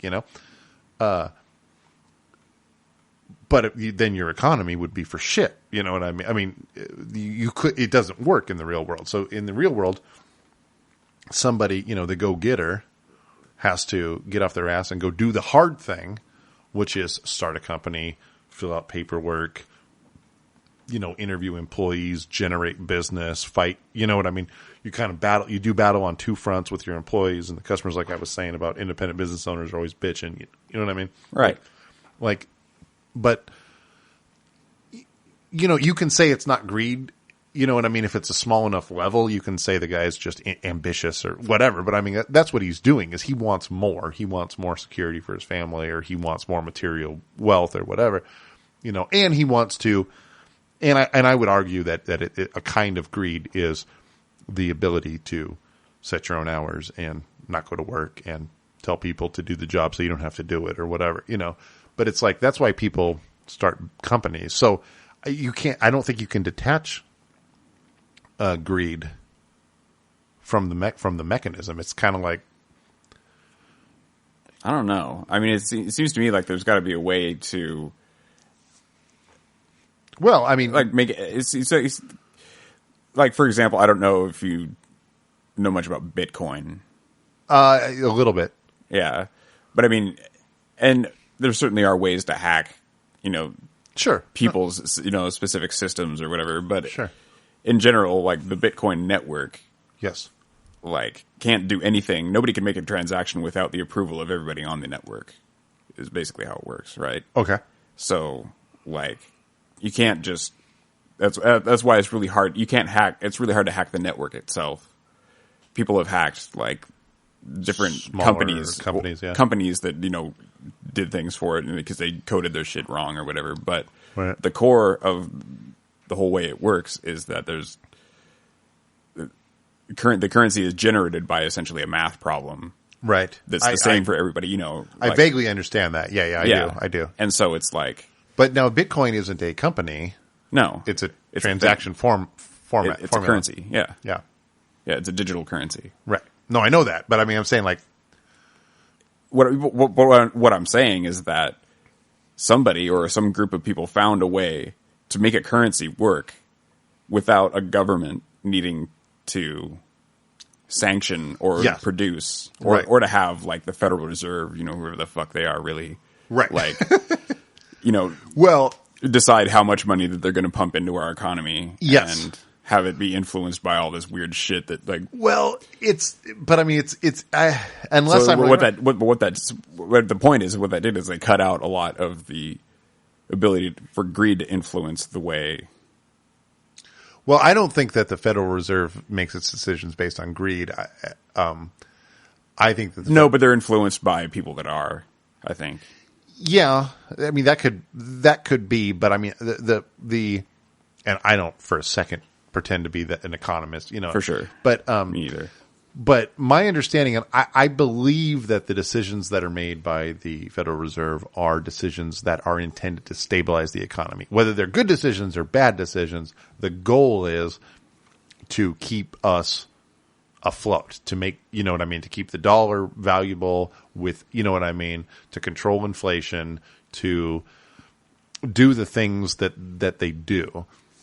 Now, I've heard it argued in researching a little bit about Bitcoin, I've heard it argued that because Bitcoin is such pure capitalist, it's a pure capitalist formula because it either works or it doesn't, and nobody says, it's worth more, worth less, adjust the prime interest rate or whatever. I mean, it's just hardcore libertarian money. You know what I mean? In that sense, like there's just no government influence on it, right? I mean, right. And not only that, but the Bitcoin market is so huge that like there's no one company or even like a group of companies that could get together and influence and make transactions that influenced the price of it in any real significant way for any significant amount of time. Right. It just is. It is. Out there, right. They can make little fluctuations, maybe. I think, but sure. Yes, and fuck. I mean, and it's great. No, and the whole and And what it does is, it can allow, like, say, a place like the Congo, where I don't even think it's legal for someone to take money out of the Congo, or in South Africa. It's not legal for anyone to take money out of the United States either. I think by and large. Well, right, but we don't live in the Congo. No, right? Most of the people there would do well to get the fuck out. Right. Well, sure. And but they don't have any way to get out with anything, is what I'm saying. Oh, to leave with their money? Any money that they could make, they can't get out. Sure. Because they've got a government that is corrupt to the fucking core. Yeah. And isn't looking out for their best interests. They don't have a way to make enough money to take it out. They can't take it out, Right. We can take money out of the country in a sense that we can go start a business in another country. Or we can, I can put dollars in like a Swiss bank account. You can wire funds and right. Yeah. No, that's true. And they can't do that. But in that particular, I get it. And then all they need is a cell phone or a printer, and they can print out like a Bitcoin ID. Yes, and they can have people pay them Bitcoin, and then they can take that piece of paper in their pocket out of the country. Can they buy Bitcoin with their currency? No, they probably can't. But they can take Bitcoin for the stuff that they do. So for if they can accept Bitcoin. They can accept Bitcoin, right? And so it's so abstract. You know what I mean? And I have heard people that seem smart to me kind of scoff at it. You know what I mean? And not people with like an agenda, but economists or whatever. People that, you know what I mean? People that don't favor the dollar over the yen or whatever. I mean, they're not like elitists in that sense or whatever, but they just say, no, this is a flawed idea, whatever. But then what I've heard about the idea sounds very dynamic and very cool and very amazing in that sense. And the argument does seem to hold water to me that, hey, it's a true blue real thing because it can't be influenced or augmented or whatever. Right. And that makes sense. I mean, that is the nature of assets or whatever, I mean, something is worth something, but what somebody will pay for it, right? Purchasing power, right. On the other hand, again, though, but I don't think that the Federal Reserve is a corrupt conspiracy. I'm not saying that they are. I'm not saying they are. I'm saying that the dollar is any government issued currency really is influenced by things that it shouldn't be. And what I'm saying is that Bitcoin is an example of technology circumventing greed in a system, right? In an attempt to right. It's weird though, because Bitcoin, the value of Bitcoin fluctuates daily. Yeah, so as does the dollar, right? Right, and of course, but it's worth a lot more than the fucking dollar. That's for sure. It's like $500 a Bitcoin right then. Well, but that's just. That's monetary. that's the number. You can like when they started the euro was worth 2 to 1 just because that's the dollar, the sign they printed on it, Right. You pay with things in very small fractions of Bitcoin, but but what I'm saying is when it started, it was way not. It was way where you could buy like tens of thousands of Bitcoins for, right. Which now would be worth Jesus gazillion Christ. dollars. Yeah. I mean, the market grew so fast and so much that it became worth that much. Right. And now, and now that we have to pay for things in fractions, like very, very small fractions of Bitcoin, because that's just what things like stuff is worth. It's not. Yes, it was purchasing power. I mean, that's what currency is all about. Yeah, but it rose. It didn't just rise. It didn't. Someone just didn't decide that. All right, it's going to be worth $500 for a Bitcoin. It rose to that. Sure. The Bitcoin market rose it to that level. Right. And it. But ergo, it is fluctuating value. Yeah. Well, as does anything really. Well. Yes and no. I mean, it has fluctuating value. Currency has fluctuating value. Yeah. A bottle of water doesn't necessarily have a fluctuating value. I mean, it's worth today and tomorrow and the next day the same thing, and it's in its material sense.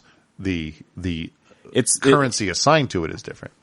Yeah, well, in a sense, but like a bottle of water could be worth more and less over a day because it's worth $1.50, which could be worth more or less versus another currency. Well, right. No. Of course. But So if you had all your money in one currency and then like waited for, well, but see that, but there, I think I wasn't necessarily looking for an argument, but I think I just found one.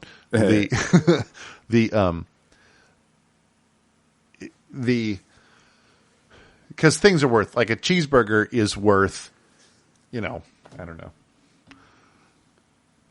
If you're hungry, then a meal is worth an hour's worth of work easily.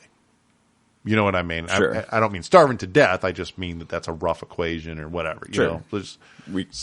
Whatever. So it doesn't matter if you get a gazillion yen or if you get 14 euros or if you get whatever. And you know what I mean? It's purchasing power. How much, you know what I mean?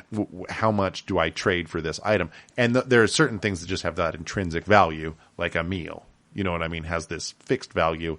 And you could say that, forget beluga caviar or whatever, just food as opposed to not having food has that intrinsic value. Sure. And it is, and the monetary aspect of it is only related to the currency. It's not that the meal is more or less valuable. It's the amount of money you need because the currency changes in value. You follow me? You Sure. know what I mean? So if Bitcoin has changed drastically in value, where it used to be, it would have cost you 1,000 Bitcoin to get a meal, and now 1/1000th of a Bitcoin gets you a great meal. You know what I mean? Sure. Then the currency has fluctuated in value, not against the dollar, but purchasing power. You understand? It's intrinsic value. And so I think that's related to, or I think that's directly based on its value versus all other currencies, though. Like in the market, well, but I mean, it's what would, you know what I mean? Like, I don't know, man. Because I mean, it's like if I give you, I mean, that's true, I suppose, right? Because nobody wants Bitcoin for what it buys. People want Bitcoin for what it's worth in dollars. Yeah. Well, I mean, it depends. Like I said, the people in the Congo want Bitcoin for what it can buy because they can't buy shit without it. Yeah. Right. Or whatever. With Congolese. Right. Whatever. Yeah. So, but I mean, but here's the thing. So it's a currency. It has a fluctuating value. And if it doesn't have a, governmental oversight, you know what I mean? It could theoretically, you know what I mean, be more volatile and therefore more dangerous. No, because it's based on like a specific, like a math problem, essentially, right? It's based on an algorithm that doesn't change. What, like the whole, and it's and it's confirmed, and all changes to it are confirmed by or all like transactions. You know what I mean? Like, but by your own admission, the purchasing power of Bitcoin has changed drastically. Yeah. Has the algorithm changed? No. So the algorithm being the same doesn't change. You know what I mean? Is not the only factor in its purchasing power. No, but it's the only factor for how much there is. Yeah. Right. But its purchasing power is different than how much there is. Yeah. So its purchasing power fluctuates. Even if it's only gone up, which it hasn't, but even if its purchasing power, its intrinsic value against material things changes. Yeah. It does, right? It sure. I mean, you told me it does. It does, since it went from used to be. Well, I mean, I'm talking about like versus another currency, and like its value. I know, but I'm not. I'm talking about its intrinsic value versus, again, buying that meal or buying shelter for the night or whatever. I mean, things that have a fixed value, regardless of what different currencies are worth against them. Their purchasing power is a thing. You know what I mean? Like, yeah, but I mean, I don't think those things necessarily have a fixed value either. I mean, of course. Well, no, they do though. Because here's the thing: if once upon a time, like monetarily, nobody in the time of Jesus could afford to eat a meal. But they didn't all starve to death because, you know what I mean? But food was worth the same. It just, the monetary value assigned to it was different. Yeah, but they bartered probably, I would imagine, more and things like that, or did work for... They probably did. I think they traded in salt in those days too. Yeah. But I mean, it was currency. Yeah. But I'm saying things are have intrinsic value and things have monetary value, but there is intrinsic value. I mean, I don't know. I mean, I heard these guys talking about, like, kind of making an argument about gold, which of course there's a finite amount of gold. Gold is, that's, people use that for, like, they talk about the gold standard and the, fiat currency deviated from the gold standard or whatever. And they talk about gold. And these guys were a couple of money managers I heard on the radio or whatever. And so you could say they had an agenda or whatever, but they were talking about the value of gold. And they say, here's the thing about the value of gold was that, if you go back, say you have a mutual fund 100 years ago, your money has increased 30-fold or whatever. But if you go back thousands of years, right, like an ounce of gold would buy you a nice suit of clothes. Like it would buy you like robes that were not the best, but very good, Sure. And today, an ounce of gold will buy you a, top-ish notch Men's Warehouse suit or whatever. So as far as gold as an investment, it's only a hedge. It's only like a protection against inflation. But as far as it like having it increasing in value, it just doesn't do it. It doesn't change in value. But anyways, I just bring up that point to say that certain things have limited usefulness or whatever. Well, yeah, I mean, because people don't, right? Because gold isn't. Which is my problem with all the conspiracy theories guys who got the bars of gold in their safe. You know what I mean? Right. And it's like, so suppose the zombie apocalypse happens. What are you going to do? Eat your gold? Right. Throw your gold? Nobody wants your gold. That's why salt was back in the day, salt was a commodity. Absolutely. It was a curative. Right. It had so much use or whatever. That the word salary is based on salt. Yeah. Yeah. Like saline or, yeah. Yeah. But here's the whole reason I brought up Bitcoin. Yeah. It was an example of like technology coming up with an example. Oh, I know. Yeah. Finding a solution. A solution for, human fuckery essentially and it was done without greed. Right. I agree with you there. Yes. Yeah. It was somebody finding a solution. Yeah. And it's all based on like this external idea rather than, this algorithm rather than somebody's decision that this is going to be worth something or, this is how much money. Right. It's, it's a system that makes those decisions. Yes. And it excludes. Yeah. So that's why when I look at like a company that has all this, that's just so fucking bloated and has all these executives just having stupid meetings about nothing all the fucking time. Well, that's a fact.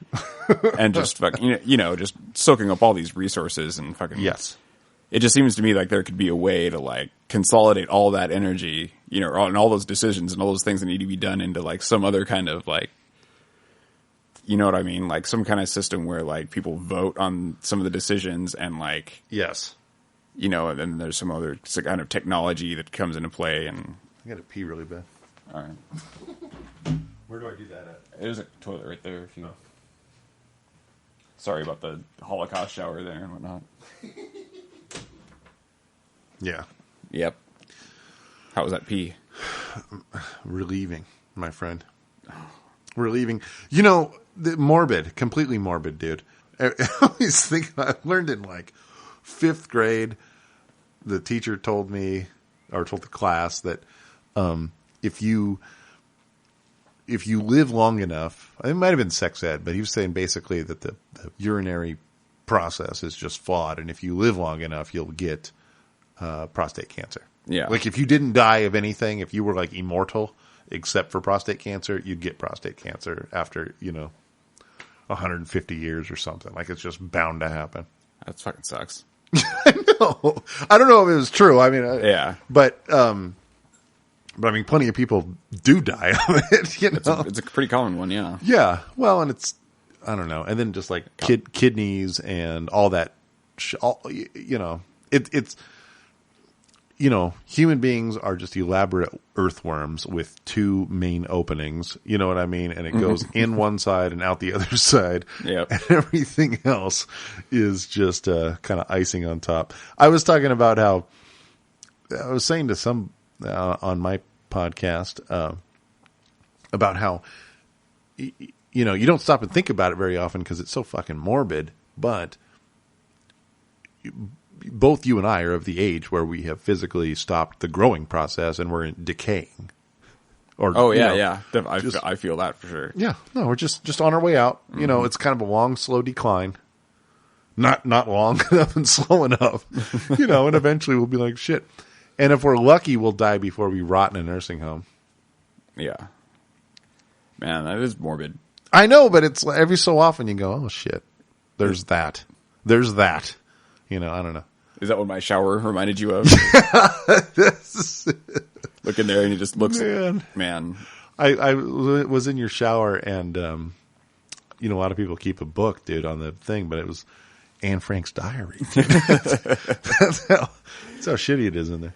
Yeah, dude, it's so like, you can't see if there's anybody in there when you walk in because it's off to the side and it's just like hard plastic. Very scared of showers, by the way. I watched the movie Psycho 2. Oh, yeah. When I was entirely too young to watch that movie. And scared the ever-loving shit out of me. And, I mean, I don't know if it was pre-kindergarten, right? And I saw, you know, the opening scene is the exact same. It might even be the same. I don't remember. I think it was just a replay of the Hitchcock. Shower curtain gets pulled back. I want to say the girl's got soap in her eyes because, of course, that makes it more terrifying. Mm-hmm. And then the Victorian wig, you know, silhouette of Norman Bates' mother stabbing with a butcher knife. Well, scared the fucking shit out of me for the, you know, I don't know how long it was that I'd always get in trouble for splashing water on the floor in the shower because I always would move the curtain. Leave it open. Yeah. Yeah. Yeah. Because it was just, I mean, there's nothing more terrifying. Yeah, you know, I did some weird shit like that. So when I was little, we were at like a vacation somewhere and like in the hotel we stayed at for some reason had this toilet that made a lot of noise when you flush it in. It like, it was when you press it, it's like, and it sucks you down all fast. And like, it was the first time I'd ever seen one like that. And Right. I went in there and I like peed and I flushed the toilet and like it did that and I went, and like ran out with my pants around my ankles. Just like bawling my head off. And for like years, I didn't flush the toilet, toilet. Mm-hmm. I was afraid to flush a toilet. Yeah. Oh, dude, me too, because it was loud and scary when you're real little. Yeah, yeah. But also, dude, I want to say in the movie Psycho 2, I have actually watched it in recent years, but I don't remember. But there was some fucking scene where he flushes the toilet and it starts coughing up blood because he had apparently flushed a bunch of blood or something down. So like it gets clogged and starts regurgitating blood. And so I always figured that was probably going to happen one of these times. There was also a brief time where I was afraid that piranhas were going to swim up the toilet and bite my ass. Was that from the movie Piranha? Yeah, it was. It absolutely was. You know, man. Like, yeah. If I ever saw that movie again, I'd probably be laughing in the aisles, man. Yeah. No, it's funny the shit that scares you when you're a kid. Oh, you don't know any better, man. I mean, I want to say I went with some girl and her kids, I don't know, to one of the Lord of the Rings movies or something like that. And the kids were fucking scared. And I was like, oh, that's right. You know, little kids are scared of shit like this, you know? Yeah. Like it doesn't take much to scare a little kid. No, not much. And it's weird though, because like if you go back now and watch movies, have you watched Poltergeist recently? Actually, kind of, yeah. Not scary. No, so weird. So like anti-scary. Yeah, no, so I mean, unpalatably bad. You know what's horrible is a Hellraiser. Oh yeah, the first one especially. Oh my god, what a crap fest that is! I mean, what the Hellraiser 2 was okay. Still, I watched that recently. Yeah, I don't remember it. I did have my funny. I never watched scary movies as a kid because they scared the shit out of me. I mean, really. I mean, the couple that I saw were terrifying.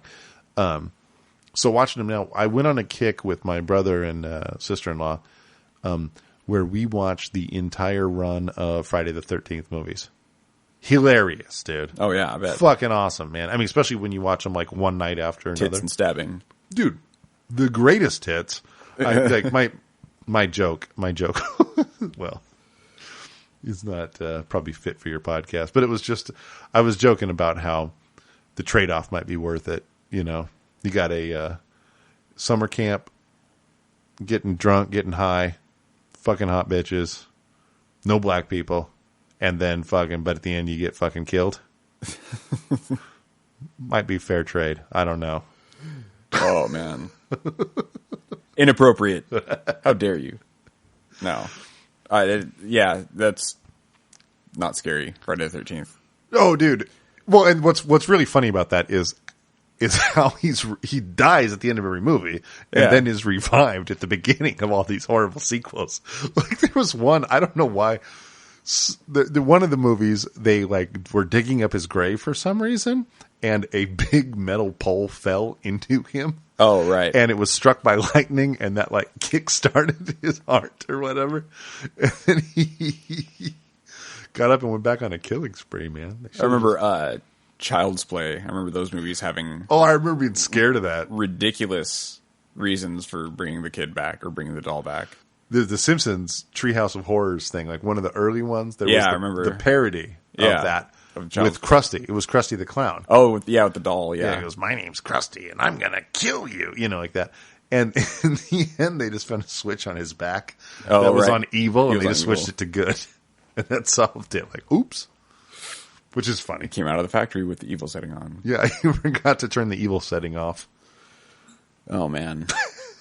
Yeah, no, it's scary movies. Just I'll tell you what I never saw or wanted to see was Ring. That shit looks scary. The Ring? Yeah. I never saw it. That was the one about the TV, the thing that on the... There was something like a video cassette, and if you saw it, you died. Think seen some good horror movies recently.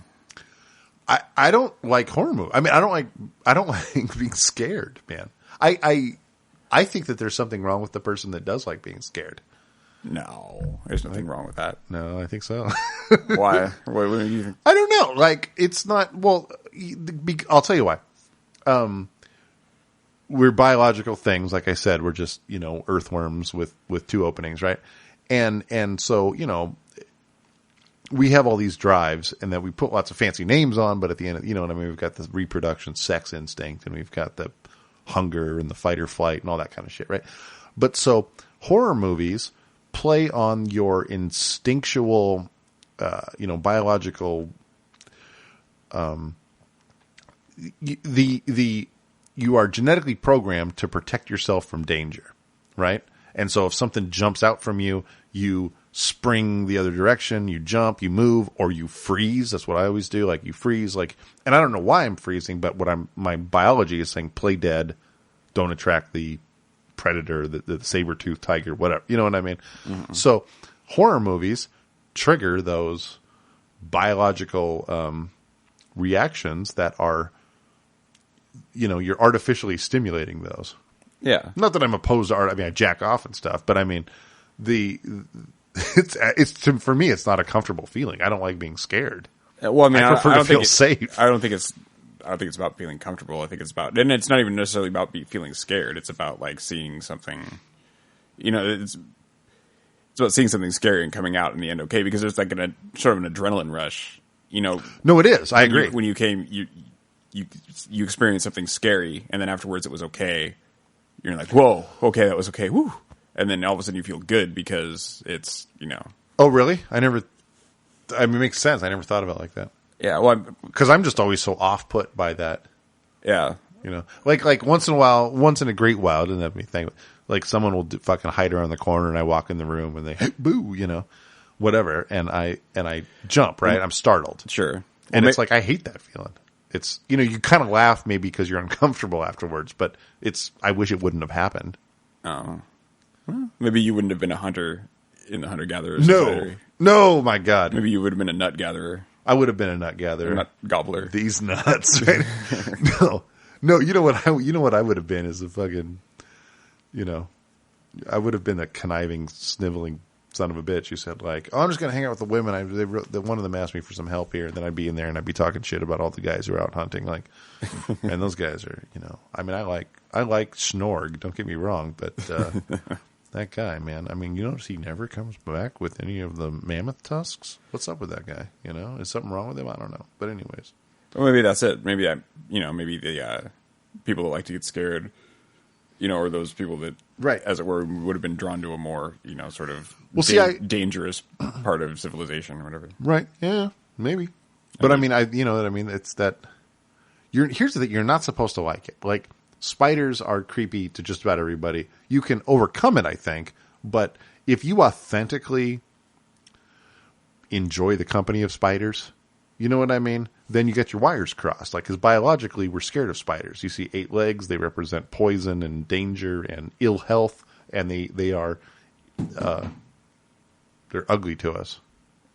Yeah, in a scary way. Like I'm thinking of I used to have a dog that would eat flies, but would leave spiders alone, just instinctively. Oh, not going to eat that. Might be.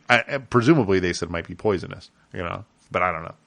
Yeah, but I mean, I think being scared of spiders, even I think you can get like something out of having an encounter with a spider. And yeah, well, no, and you can get something out of it, maybe. But here's the thing: if you, but you don't enjoy. Like I had this horrible roommate one time who had a fucking tarantula, and that wasn't part of the deal. And he moved in with the tarantula, and then one day he pulled the tarantula out of the tank, and it was crawling up him, and it was terrifying. You know what I mean?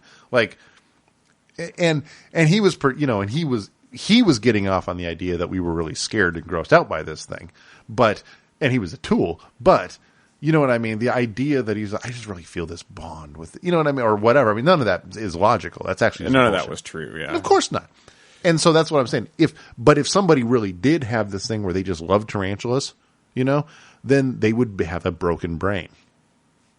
Their brain is not functioning the way a human brain's supposed to. Yeah, maybe. I mean, I don't know if I would say it's, well, yeah. It is. But I don't think that's, you're talking about the same thing when you're talking about someone that likes a horror movie. No, I am using a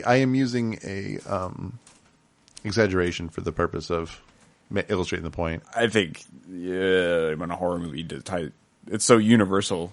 You know what I mean? Because they're so popular. There's so many people that like them, and I don't think it's a sign of that there's something wrong with so many people. Well, it's a sign of there's.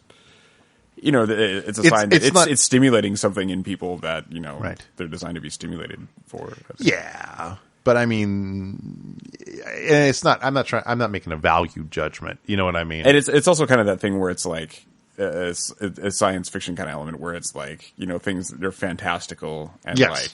No, definitely. And and I like the alien. That's why people are so drawn to like the whole zombie apocalypse scenario. Right. Because that appeals to their, survival instinct. Survival, exactly. Yeah. That's exactly it. It's it's that thing where it's like they've got. I think people like that so much because we're wired for that essentially at some level. Oh, totally. Yeah. And we're not. Totally. We don't get that because we talked about this in the last podcast you were on. Yeah. We're wired for all this shit, but we're instead toiling on intangible things like this podcast and. Yes. You're working at a bank and yes. No, we're not churning butter and we're not milking the cows and planting the fields and yeah. I mean, I think walking on the long trips or building the fences to keep the sheep in and the wolves out or whatever the fuck. Yeah. So I think it's a lot of what we look for when we go for like an exciting movie or something like that, or something where it's like we're fulfilling some kind of need that we're not getting because yes. No, that's true. But I've heard plenty of people. One guy, I remember his history teacher actually, who I remember just for some reason sticks out. He says, "I like a scary movie. I like that feeling of being scared. I just enjoy it." I remember thinking to myself, "That's but how could you enjoy that?" It's but I don't think he's not experiencing the same level of like terror as he would be if somebody broke into his house with a mask and a fucking gun. You know what I mean? Yeah. If his life is actually on the line, that's he wouldn't enjoy that. He likes that. He likes that adrenaline rush that comes when he sees like, something pops out and goes that could never really exist, but it does in that instant because right. And then afterwards, it's okay because he's just sitting there watching a movie. It's exciting. It's not scary. That I think. Right. I mean, I think it is. There is some component of fear involved, but I don't think that specifically is what people like. Is the getting scared? It's everything else surrounding it. Yes. No. Let me actually define terms too, right? Because I don't like. I really, really like the movie Rosemary's Baby. Yeah. Okay. Now, Rosemary's Baby. Satan lives. Yeah. Yeah.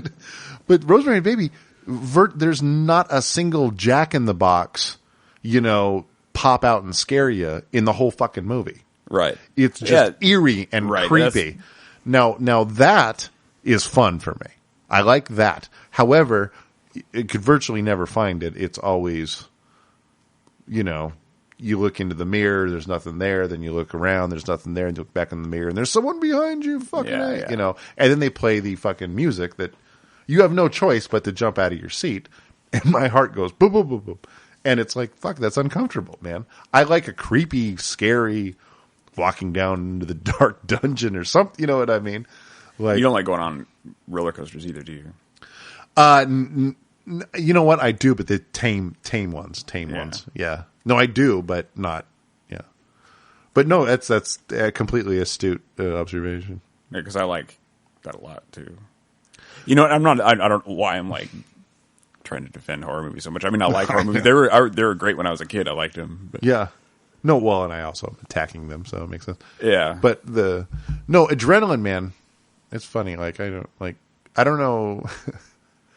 Like I had a conversation with my boss today that was weird and awkward in a lot of ways, but I've always been in sales, and I don't like pressure and stress, but I think I'd feel unfulfilled without it.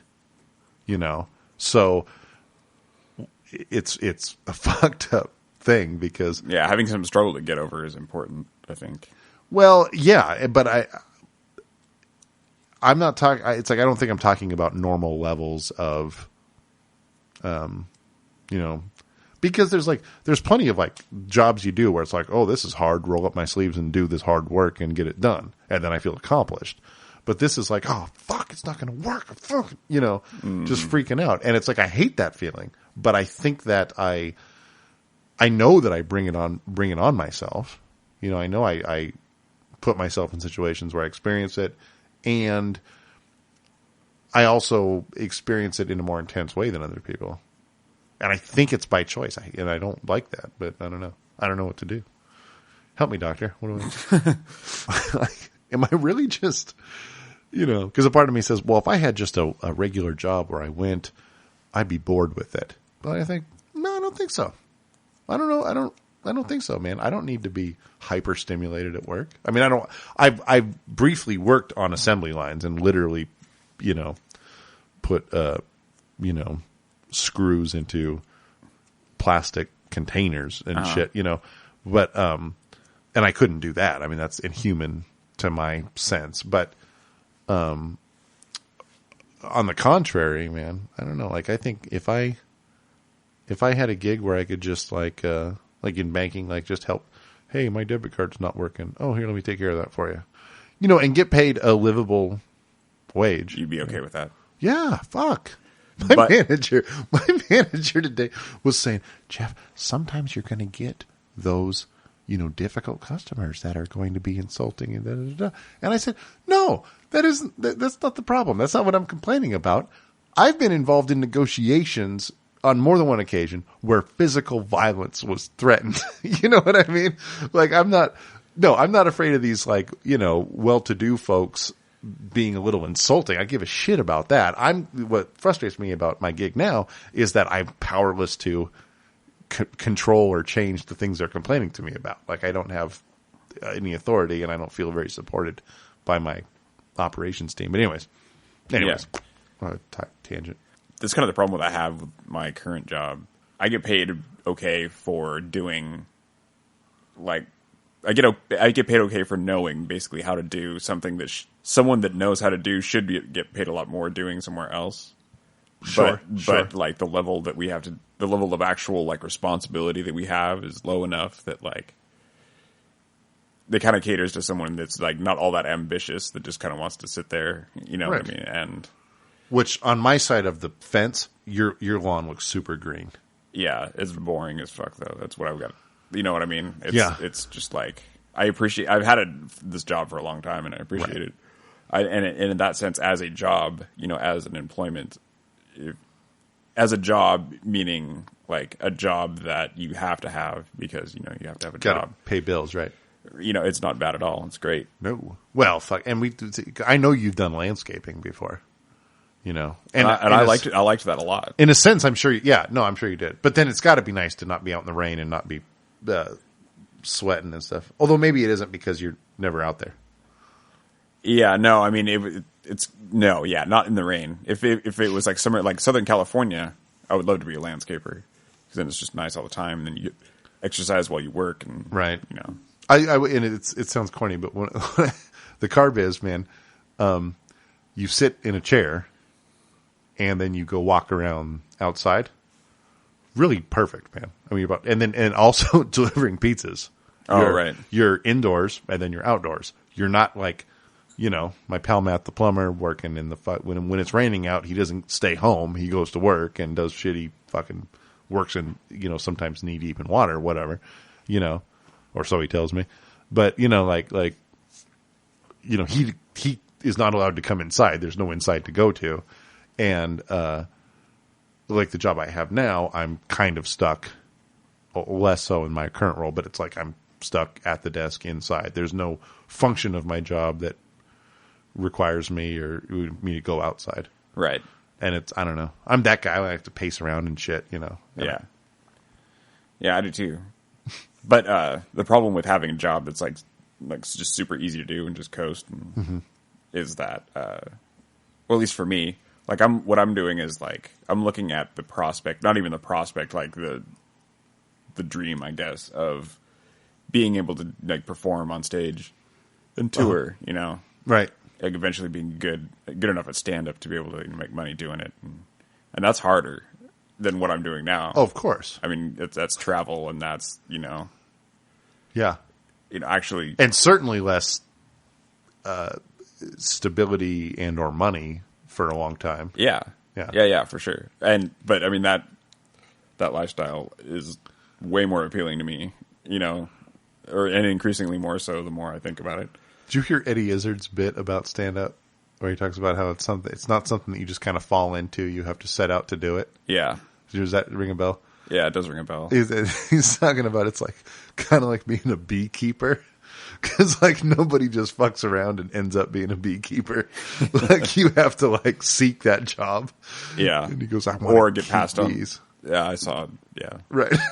But, yeah. In taxidermy. That was the other one.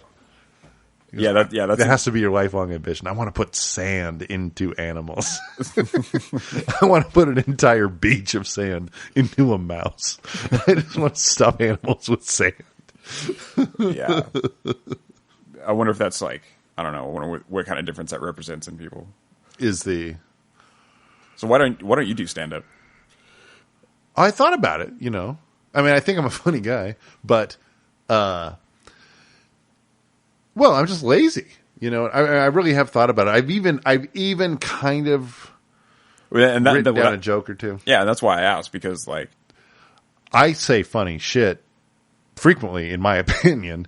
But I never write it down or boil it down to a way that could, because that's the thing. That it takes work to do that. Saying funny shit is not the same as being a stand-up comedian. You know, you have to have a premise that, like, I don't know. I thought, I mean, and I'll say some shit that's not funny to give you an example. But I thought, for one time, I've had a couple things that I was like, man, if I ever did stand-up, I'd work that in there.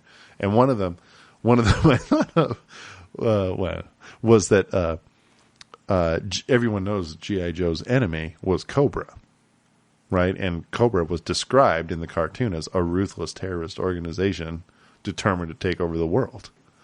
And something where you joke about how Cobra, the organization, has absolutely no agenda or politics or value system at all. Like, they want to take over the world, but why? You know, right. They're already apparently wealthy enough to own their own army. You know what I mean? Like, what is it that they don't have? There's not a way that they want to live that other people don't want them to impose upon them or whatever. I mean, we just want to take over the world because we're an evil terrorist organization. You know, I mean, I know why G.I. Joe stops them, but I don't really know what the motivation for Cobra is. They don't seem to have any motivation. Yeah, I don't think they do really. No, which, I mean, somehow it's obviously it's not funny to say, but somehow it seems like there's good material there for you could comedy. make some like personifications or whatever. Exactly. Well, and that's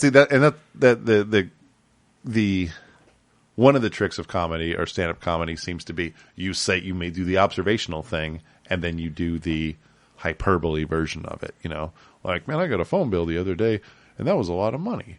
It's kind of like, hey, here's a phone, give us all your money. You know what I mean? Like they say the thing and then they do it's kind of like this. you know?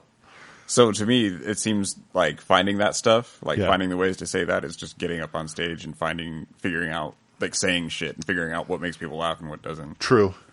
And I've heard that comedians will say, is this funny? Is this good? Or whatever. You know what was interesting to me is Rodney Dangerfield. Yeah. Who I think is fucking brilliant. Oh, yeah.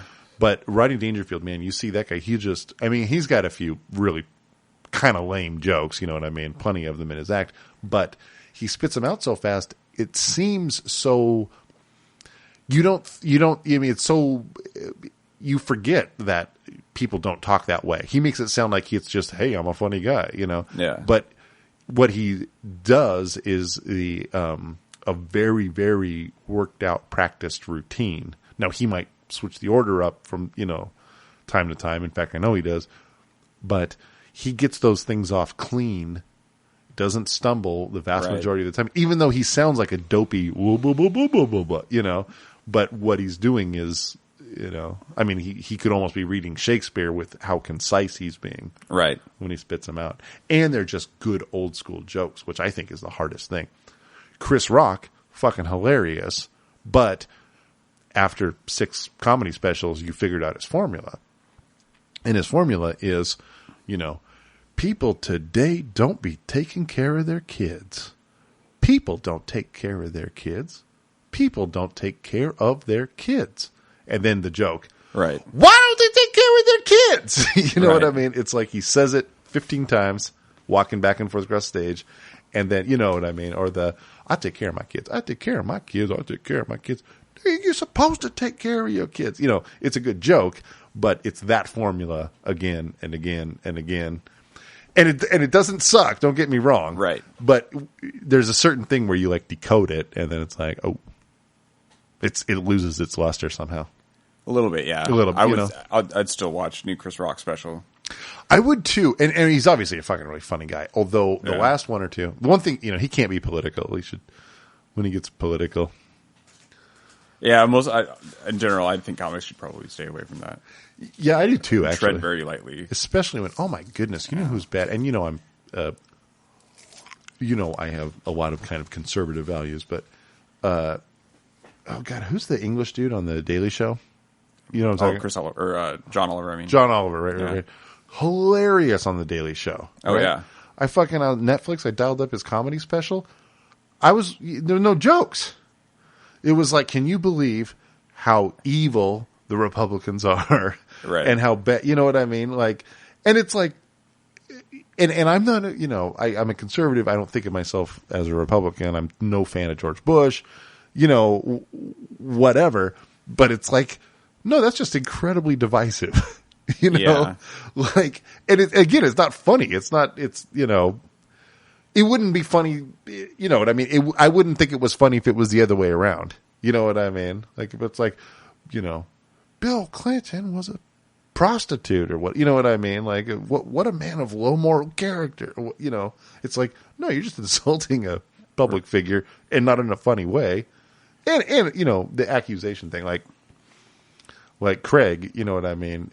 Craig, E, you know what I'm talking about? Mm-hmm. Is he's his shtick, and I think it's so remarkable to me because he was, or I think of him as being in the other side of this camp. You know what I mean? But like, he's very anti-conspiracy now. You know what I mean? Anti-conspiracy theory, for lack of a different word.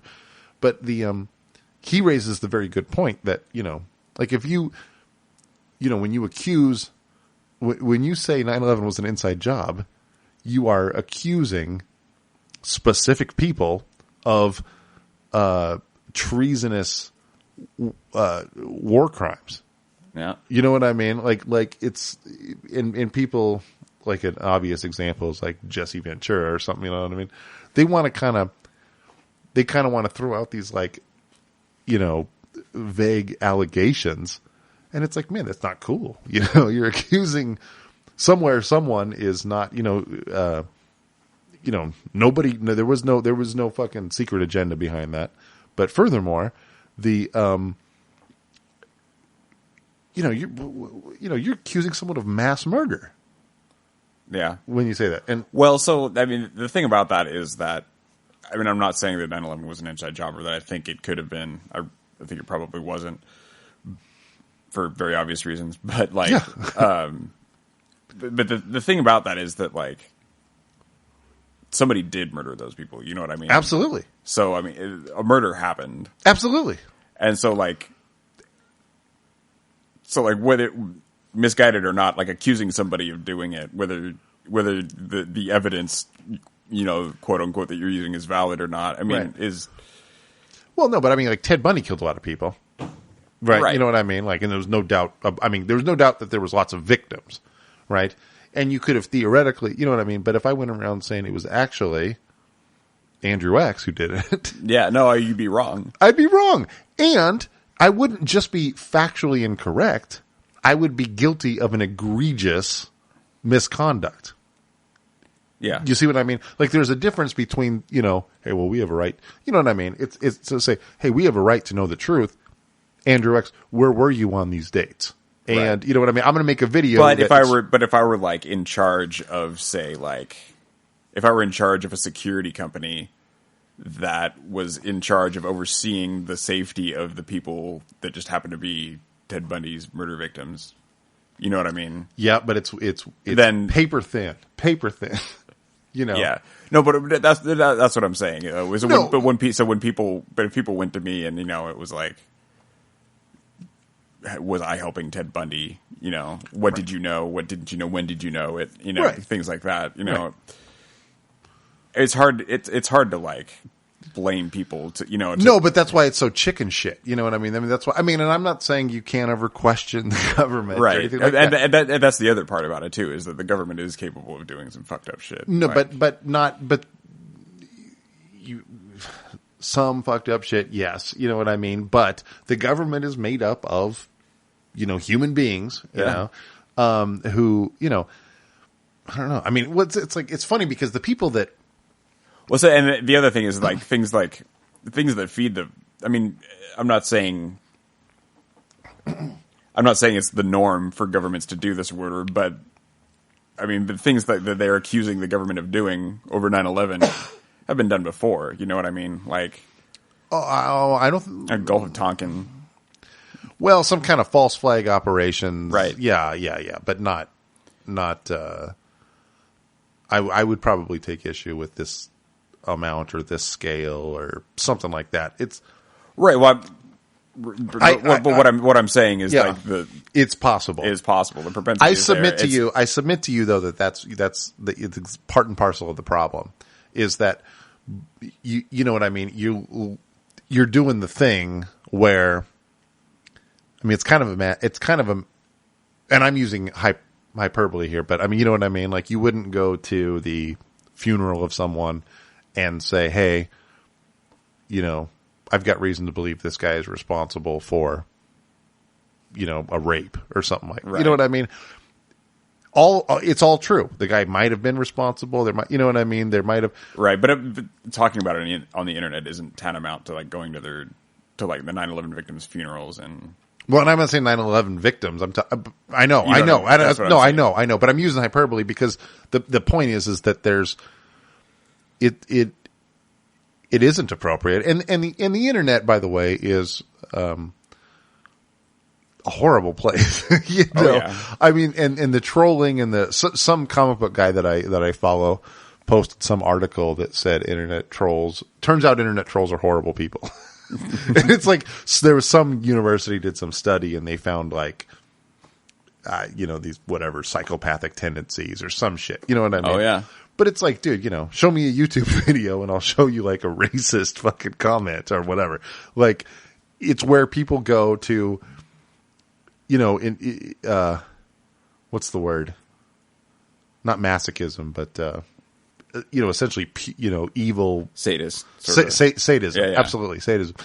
You know what I mean? And I think it's one of those things, and I think that you can't. I fear that the 9/11 conspiracy theorists are that kind of or close enough to it where it's like you're fucking with. I think really what most of them are doing is just trying to live in a more exciting world than they really live in. Yes. You know what I mean? There's plenty of onlookers. Forgive me, but there's plenty of onlookers. Like the whole, like Princess Diana was probably her death was probably caused by being chased by reporters who were, pursuing financial gain, and the financial gain they were pursuing was from a bunch of people that just plain liked buying magazines with Princess Diana on the cover. You know what I'm saying? So it's kind of like society at large participated in that. You know what I mean?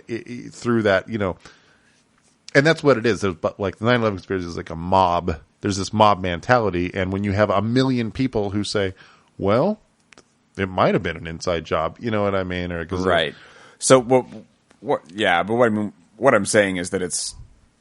Yeah, I mean they're wrong, and they're as misguided and wrong as it is. I don't think it's necessarily like. It's wrong, as in the sense that they're not correct. They're factually not correct. Yeah, right. Yeah. But I mean, as far as, and being disrespectful to the people that died or whatever, I mean, I feel that. But I mean, just thinking about it like. Well, I think. Thinking about it rationally, it's, it's people have, for whatever, personally misguided reasons they have, there are some like good reasons. Reasons to distrust the government, isn't it? Yeah, exactly. Reasons to distrust the government. But that's part and parcel of the problem. That is, because it's like, no, they're definitely wrong, but it could have happened. You know what I mean? Or it's. I think that there is a wickedness that's done. Well, yeah. What I'm saying is, I don't think you can't blame people for thinking it when shit like that does actually or has actually happened before. I mean, it's. That might be so. That might be true. I mean, I think they're fools, but no, I would agree, but I don't think you can necessarily blame them. You don't blame them. There are a whole bunch of people who are, profiteers, and even if not monetary gain, those people you could blame. Yeah, I'm talking, like the people that made that fucking loose change documentary. It can suck my nuts. Yeah. But like, and again, but it's not just. But I'm saying it's. I think that more people. I think people should consider what it is they're saying when they say that. You know what I mean? And it's a bizarre, abstract, slippery slope thing. But, but it's kind of like because it's one thing to say, whatever the plane that crashed, where'd it go, what happened, we don't know. Right. But it's another thing when there's plenty of evidence that suggests it happened in this very easily explainable, normal way, and you say, but it could have been that particular family that has political power. Which you're not just proposing a theory, you are making a wicked accusation. I mean, but it's hard to quantify. And of course, everyone has people have a right to be an asshole. So right. It's I think that's just an effect of people are exposed to so much information they just don't know what to do with these days the internet. It's and you're totally on to people wanting to live in a more exciting world. Yeah, they're shit. They're unhappy with their own lives, and like so many people they feel that that living in a world where there's all these crazy fucking government conspiracies and fucking aliens and all this shit happening is way more exciting than they they work for some shitty fucking. Because there's Amazon loading fucking boxes into a truck and no, I know. And that's interesting because because I've wondered at great length, not enough to do any research to find the answer, but I've wondered why are people so attracted to that? And I feel like attraction is the word, because they don't. Because some people, I think, they're afraid of they're scared of the Illuminati and the, Trilateral Commission and stuff. And they're afraid because they're just so fiercely independent and they don't want anyone to control them. And they, you know what I mean? Like, that's their motivation. I'm in charge of myself, and they're not in charge of me because I recognize them and I won't let them control me. Some people like that. But the majority of people I don't think are that way. I think a majority of people who buy into that kind of root for it. Like they kind of want it to be true, you know? The same way I would love it if they found a fucking sea monster. Oh, yeah. I would love it, dude. If you found some big Cthulhu looking or whatever, just some big fucking thing, I would love that, man. I don't know. Like I was... Yeah, definitely. Because I guess maybe because it makes it so I live in a more exciting world. Yeah. Yeah, exactly. And that's exactly what most conspiracy theorists are doing. But or that a lot of the I don't want to call it reasoning, but a lot of the like sure the rationale that they use to justify it is very compelling. You know what I mean? Oh, the 9/11 shit and yeah. Oh, or not even just the 9/11 shit. Or like, whatever. Because a lot of that isn't all that compelling to me. But like I've read some other shit.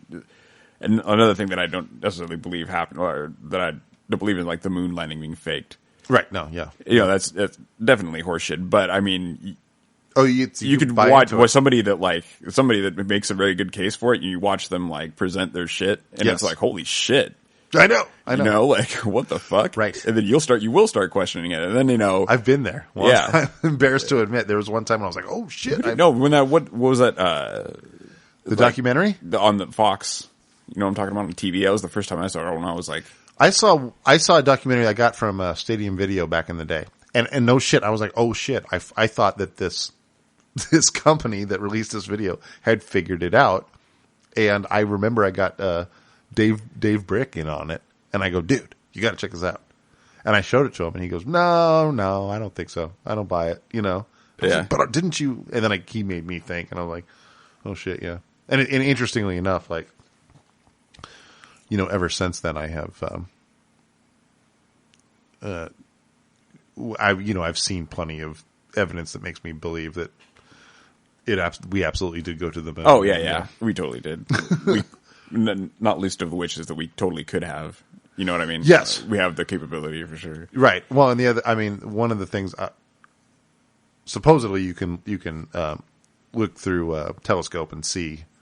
The shit we left in certain conditions, you can see the shit that we left up there. Yeah, which is something. Yeah, that is something. And it's very interesting to me. Partially, I don't know because I'm like a salesman or whatever, but the science of convincing or convey, you know, they seem to like. Or if you listen to what's the radio show, Coast to Coast, you know, if you listen to those crazy guests. One of the formulas is that these people are very. The way that they speak is indistinguishable from professors or, you know, talking heads on TV. And what they do is, that I've noticed, is that they will just begin with broken premises. And then their logic makes sense because and you say, fuck, they're right. Because the premise is wrong. Right. You know, they're basing it on something not true. It's like, well, we know that in 1942, so-and-so signed the such and such thing. And if you consider that on this date, this thing happened, and blah, blah, blah, blah. And then you look, and it's like, that did happen on that date. Holy shit. It's because the fucking first, nobody signed that thing that they just made that up. You know? Or, I mean, that's just a top of my head thing, but you know what I mean? Right. That's what they do. Yeah. And then you go, oh, fuck. You know, like, and that shit can be real compelling. How they get through the Van Allen belt? Because like learning things and learning what is true and what isn't true is a skill. You know what I mean? Yes. You have to like put effort into discerning what is a credible source and what isn't a credible source. You know, what you know versus what you just heard. You know, that's a big one. Like huge. Lots of people confuse, you know, like I heard this, and so they'll just start talking about it just because they heard it, you know, not because they did any sort of research or any kind of, you know. I remember, dude, and it turns out this was based on something, but he said after you get 1 million hits on YouTube, you get a dime for every, or something like this, right? Now it turns out YouTube does have a monetization channel, whatever. Yeah. But it isn't like you know what I mean? Whatever the figures he used were ridiculous, you know. I mean, by those reckonings, you know, people would have, you know. You can make pretty good money from YouTube, but. Well, that's kind of like saying you make pretty good money in the movie business, where it's like, yes, you can, as long as you're one of the people that makes a fortune doing it. Right, but that's the thing. I mean, they're in control of it. It's not like some like studio that they rely on to put it out or whatever. They put the shit out on themselves, and it's the content the content's there, and that's what people want. Yes, well, but I mean, I don't know. I've just looked into it, like Yahoo Answers or whatever. You know what I mean? Right. And I've heard people talk about. I've seen like this thread where lots of the people that answered the question seem to talk about the rather astronomical amount of views you have to get before you're actually, turning any kind of a noticeable profit. I mean, do you know any of the numbers? I don't know any of the numbers now. It sure makes sense, though. It sure makes sense that it would be that way, right? I mean, it doesn't make sense. What are they getting for YouTube fucking ads? You know what I'm saying? Like, yeah, and I think also depends. Have you ever bought anything because you saw a YouTube ad for it? Not that I can think of. Well, I mean, I've seen YouTube. Sure I've seen YouTube ads for Old Spice, and I have purchased Old Spice. Sure, and maybe you know what I mean. But what's Old Spice paying for that? I don't know, but much. I don't know. It ain't $1 per. I mean, it ain't a $1 per click. It ain't 10 cents per click. You know what I mean? Like, I don't know what. I haven't made any money on YouTube, so I mean, I guess I don't know. No, for sure, but this guy was saying like a dime after $1 million or something like that. And it's just like, of course not. Of course, that's not true. Because that would mean that somebody with 2 million views has however much money. You know what I mean? Right. I don't know. It doesn't work like that. You have to put ads on it and stuff. Well, right. Yeah, exactly. But this guy said that, and I remember this guy, he told me that, and I said, well, that can't be fucking true. That doesn't make any sense. There's no, and he goes, yeah, it's true. And I go, no, it's not. I go, yeah, sir. And I go, who told you that? And he goes, everybody knows that. And I said, but that's why it's just everyone knowing something is not verifiable evidence. Yeah. Just because everybody knows something. We should probably call this one a night or day or whatever you happen to be listening to this. 9 o'clock. Yeah. Peace out. Yeah. Well, have a good week, ladies and gentlemen. Have anything you want to plug, Geoff? Yeah, man. If you've never listened to the Pinecone Comics Club podcast, the one that we have just released, probably by the time you're hearing this, is a great first step into it. We're pretty proud of the production quality, and frankly, it's a pretty good, funny thing that I think you could enjoy without being anywhere near a deep, entrenched comic book fan. Sounds good. I'll have to check that out. It's pretty cute. Pretty funny shit. All right. Well, this is Verbal Sex with AndrewX signing off.